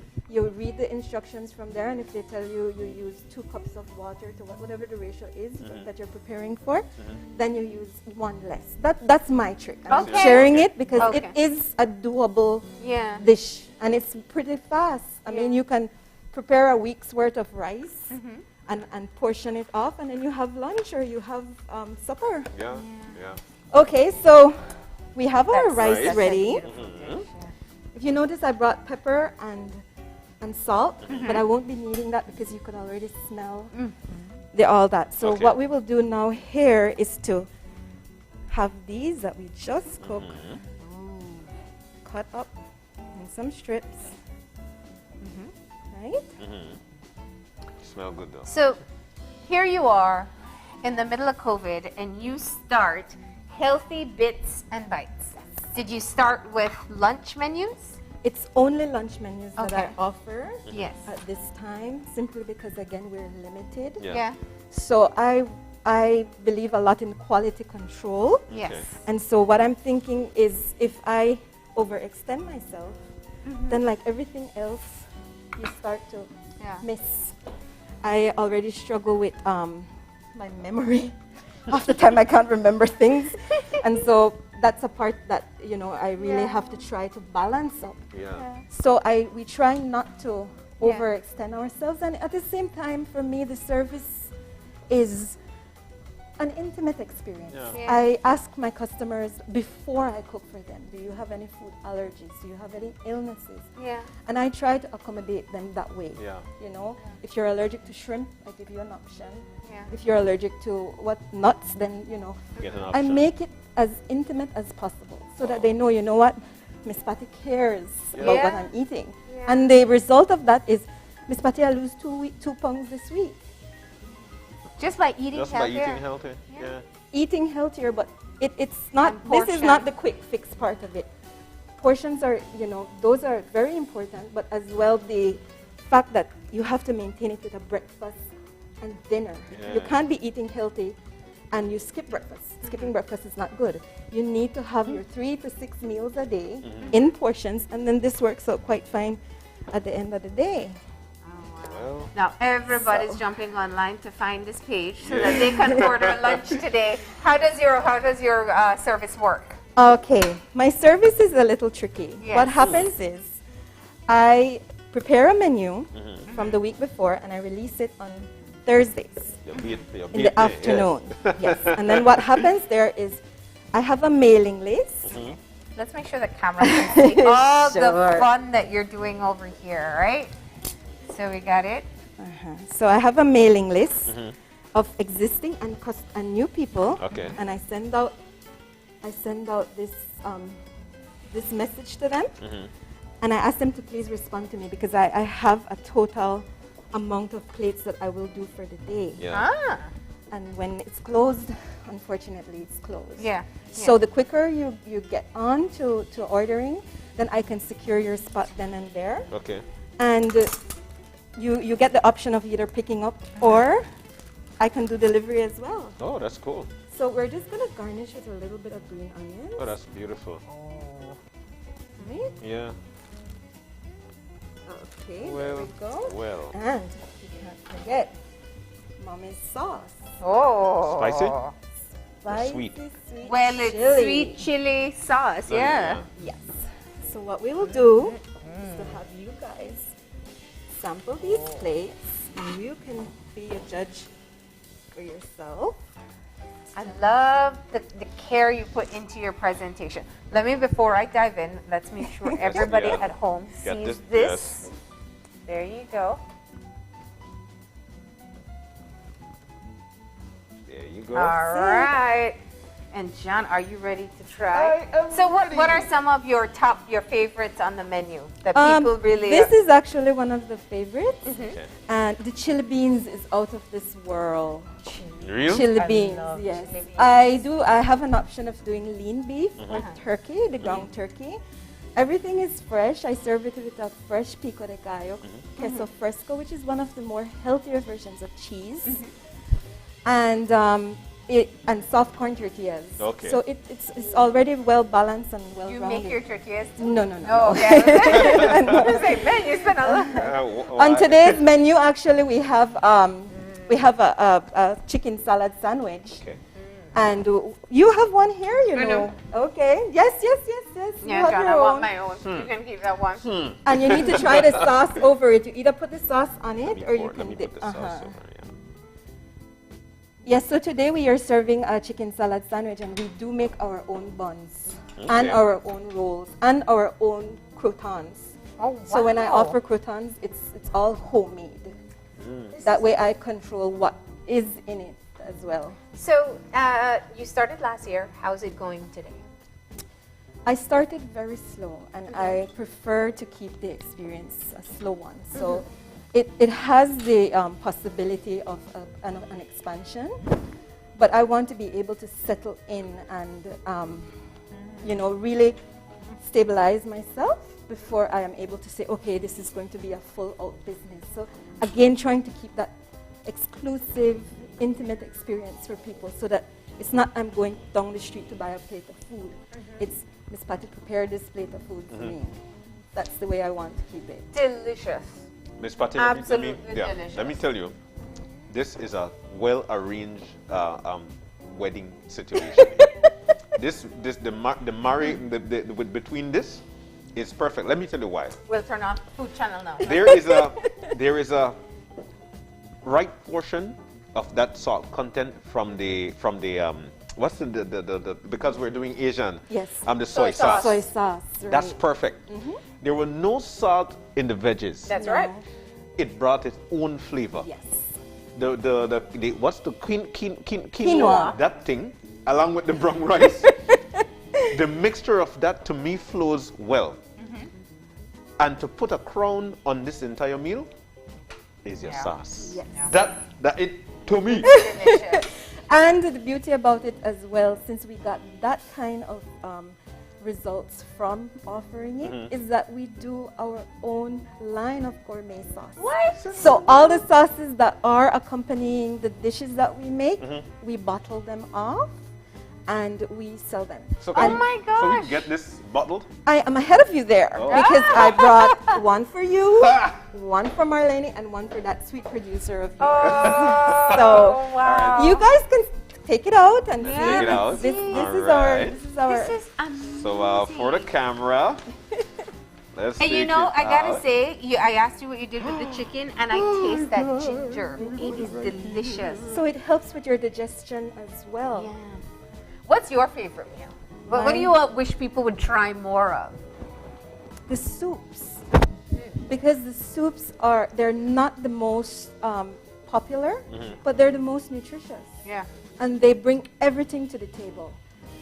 We have butternut squash soup. I make sweet potato soup. I make cauliflower soup. I make a roasted tomato soup. We have a broccoli soup next. So I take all these things and we make soups. Now, some of them are creamed, but we use the vegan method of that. Sweet. So we're not putting any heavy cream or anything dairy in it, but it still brings that clean, fresh taste to the table, and it fills you. Yes. So someone on the go, Yeah. you know, you want. I There we love go. soup. That's a butternut? No, that's actually a cream corn soup. Wow. That's a cream corn soup, and that is lentil soup. Lentils are so very nutritious and full of fiber. a lot of Yeah. people don't really like. Look This at is that. our minestrone soup. That was our chicken, and yesterday we had a beef minestrone. I tried the lean beef on that, and people they Loved really it? liked it. Yes. Aw. Do you do desserts? No. I want the healthy desserts. There are no healthy desserts. Sweet tooth. There are no healthy Everybody desserts, does that, to be yeah. honest. Don't worry. Fruit plates are the best that you know. Actually, in last week or so, one of my customers challenged me to do baby food. Oh. Her granddaughter became of age that she can start to Eat take food, yeah. baby food, and she wanted to do it healthy. And so here I came along thinking, okay, Mom, we got one. And so we went and we tried broccoli, cauliflower, sweet potato, and then I had the desserts. I had a banana and I had an apple. And it made a hit.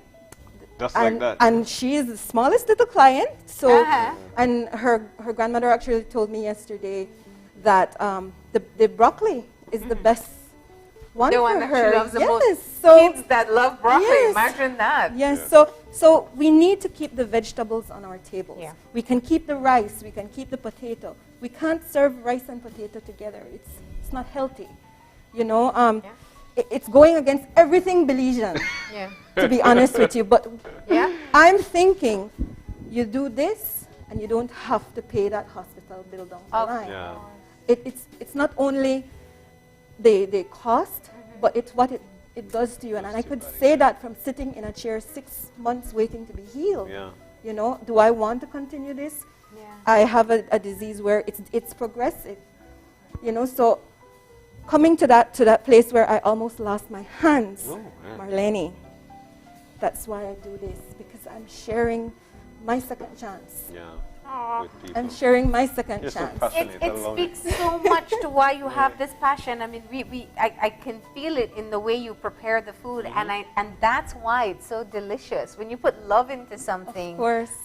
That's the secret ingredient. Patty, this is amazing. And let's not forget, it's not only Belize City. We have people around the country that are, you know, the same thing is happening. Yeah. What is that? Is that the chili? Yes, That's- no, actually that's a tortilla soup. Oh, I That's love a tortilla soup. And so we make the strips on our own and we bake them. Yeah. Again, you know, to take out that grease factor. Yeah. Yeah. Wow. So this is our cashew. That's a cashew and I think a sweet potato soup. Sweet. And the rolls are And this is mommy's. multi-grain? A multi-grain roll that mommy does, yes. Wow. She kicks it good in Healthy that bits kitchen. and bites. Healthy bits and bites with a passion. I like it. All right. This has been fantastic. We have to go to Yeah, break and wrap things up, and I can finish up my stir fry. But you made it so easy, I think, and John caught the most important part. Recently, we celebrated Hypertension Day, where you could be able to recognize some of the things we need to cut down on. Salt is one, and you made this whole meal, no salt. No salt. Just from the soy sauce and the sauces that you've done. Yeah. That's right. And that was beautiful. That's a beautiful meal right there. Yeah. With the flavor you like. And thank you for the opportunity. Yeah. Thank you for being here. We appreciate it. And for our sauces that we get to take home. Yes. Yeah. Well, I'll tell you what, Miss Patty is right here, and you could see all the transformation and the passion that she delivers that with. Patty, thank you, thank you, thank you. You're welcome. Guys. We're about to take our final break. When we come back, we will be wrapping things up. So stay with us. We'll be right back.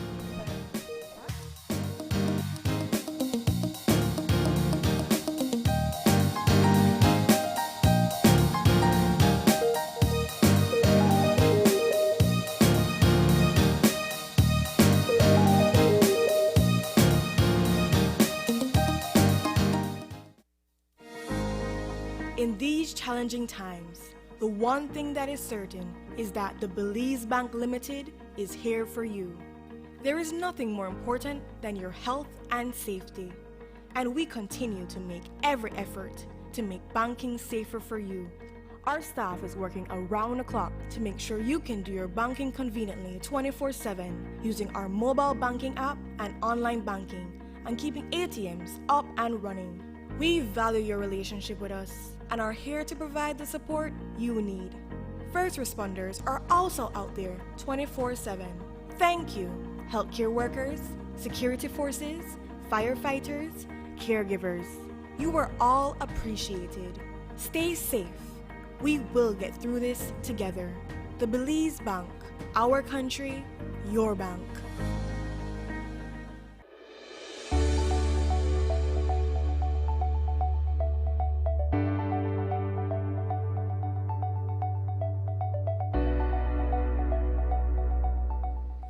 Hello, Belize. You may not be aware of the new travel requirements set in place by the Center of Disease Control and Prevention. Passengers traveling to the U.S. must present a negative COVID test or a documentation of having recovered from COVID-19 to travel to the U.S. In light of this, Maya, in partnership with Caring Hands Clinic, have established testing centers in all their municipal airports. Caring Hands Antigen Test Center is operational in San Pedro, Belize City, Dangriga, Placencia, and Hopkins. These testing facilities are staffed by licensed healthcare professionals, including doctors, registered nurses, and nurse practitioners. Testing is done using Abbott rapid test devices that are FDA approved and made in the USA. The service is safe, fast, affordable, and the close proximity of the centers makes them convenient. Walk-ins are welcomed, but appointments are encouraged. If you would like to make an appointment, please feel free to do so at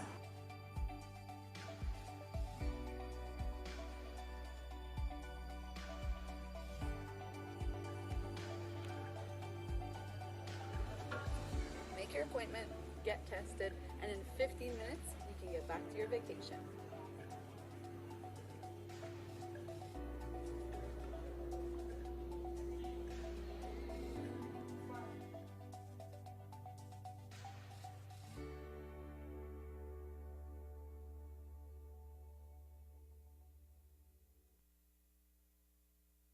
Smart continues to expand its internet coverage countrywide to help you live a smarter life.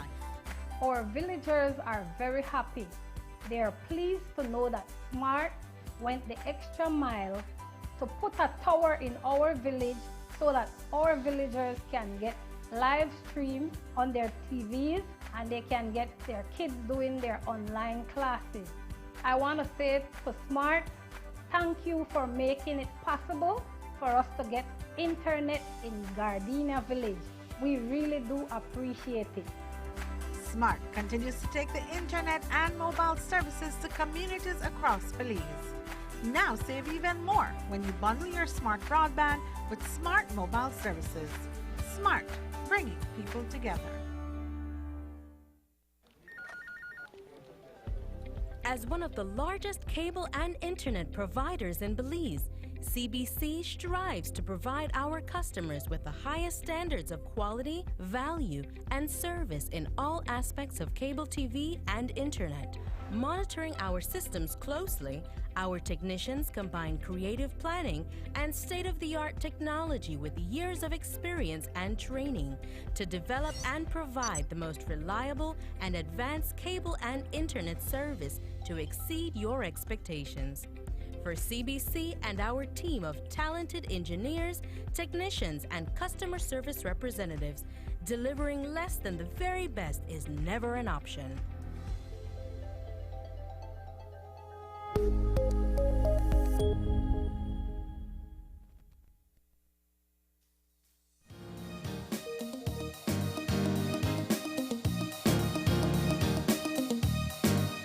We're back. Thundering. Yeah, I know. That was kind of like the drum roll coming back in. We're hearing the thunder outside. It is pouring. If you haven't left your houses yet, do know that it is very wet outside. It is. If you have to drive on the highways, please take caution because there will be isolated thunderstorms throughout the course of the day. Yep, and of course, throughout the course of the weekend, actually, I think they were saying as well. And they're also saying that, you know what, flood-prone areas, please, please, please be advised, all right? But before we wrap things up, we are making Fun Friday even much more We got fun. a giveaway. With some giveaways, yes we do. All right, what is We've this? got some cheese. It's actually Edam cheese. That's what we've got here. But these aren't for us, it's actually for you. Now, how do you win? You need to answer a question. Let me get those questions here for you, and we'll be having 2 winners. The questions are very easy, they're simple. The questions are, who is the distributor for Edam A cheese in Belize? That's the first question. And the second one is, where are they located, and give one of their contact numbers. All right, get online, get on Facebook, find Open Your Eyes BZ, and you have to be the first person to comment under the live stream, not message, not post to the page, comment on the live stream. The first 2 correct answers. The first two persons with those answers, you will be winning one of the cheese, all right? And then the other person gets this. All right. So we had a wonderful time this morning, of course. We'll be telling you those winners shortly. We had a wonderful time, but I'll tell you what, Tell the questions again. Ms. Patty, just They're before. online waiting now, ready to answer. The questions are, the first one is, who is the distributor for Edam A cheese in Belize? That's question number 1. And number 2 is, where are they located, and give one of their contact numbers. If you could answer those, you could win yourself You're gonna a work ball hard for that of cheese. Edam cheese. And I think things are happening. I'm seeing the producer hands moving. In the meantime, we want to say thank you to everybody who joined us today. That's right. From Leon, who taught us how to do CPR, to Jenny, who taught, I mean, it was such a health-focused show when you think about it. Very We progressive. talked about saving lives using hands-only CPR. And then Jenny reminded us once again how important it is to take care of our mental health and how kind we need to be to others as well, in consideration of other people's mental health. And indeed, and so we were so grateful for those conversations. But I'll tell you what, And then we closed off with Got Healthy Miss Patty. Belly. Yes, we've got healthy bits and bites with passion. Miss Patty was here with us this morning. She's still here with us, actually. Yeah. We're so thankful because, you know what? Her story is one that I'm sure a lot of people could reckon with. Most of the time, things are happening, but you don't know what is causing it. It might just be what you're consuming. And so what she did, she cut out a lot of stuff, and she started Delicious her food. own business, Healthy Bits and Bites. All right, Excellent. find her online. Trust me, you will not be disappointed. We're like halfway through with our Yeah. stir fry. We're going to get back to that shortly. I'm going to finish as soon as I'm done. And we have our winners. We've got our winners, Marlene, and the first winner is Kelsey Dion, and the second winner is Lloyda Johnson. Congratulations to both of you. You come on right here to Channel 5 Bring and an pick up ID. your cheese. Of course, bring your ID. All right? Otherwise, There we'll go. take it home. This is a lot of cheese, I swear. All right. Congratulations to both of you, and thank you for joining us this morning. But we've got to go. If you've got any questions, any concerns, you could always drop us a line at oye@channel5belize.com. You can also find us on Facebook at Open Your Eyes BZ and on Instagram at OYEBelieves. And of course, you could join us again on Tuesday morning because it's a long weekend. You could join us again on Tuesday morning when you open your eyes. To start your morning right. As per usual, keep your eyes, your mind, and your heart open. We'll see you soon. Enjoy your day.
Open Your Eyes was brought to you by the Belize Bank. Our country, your bank.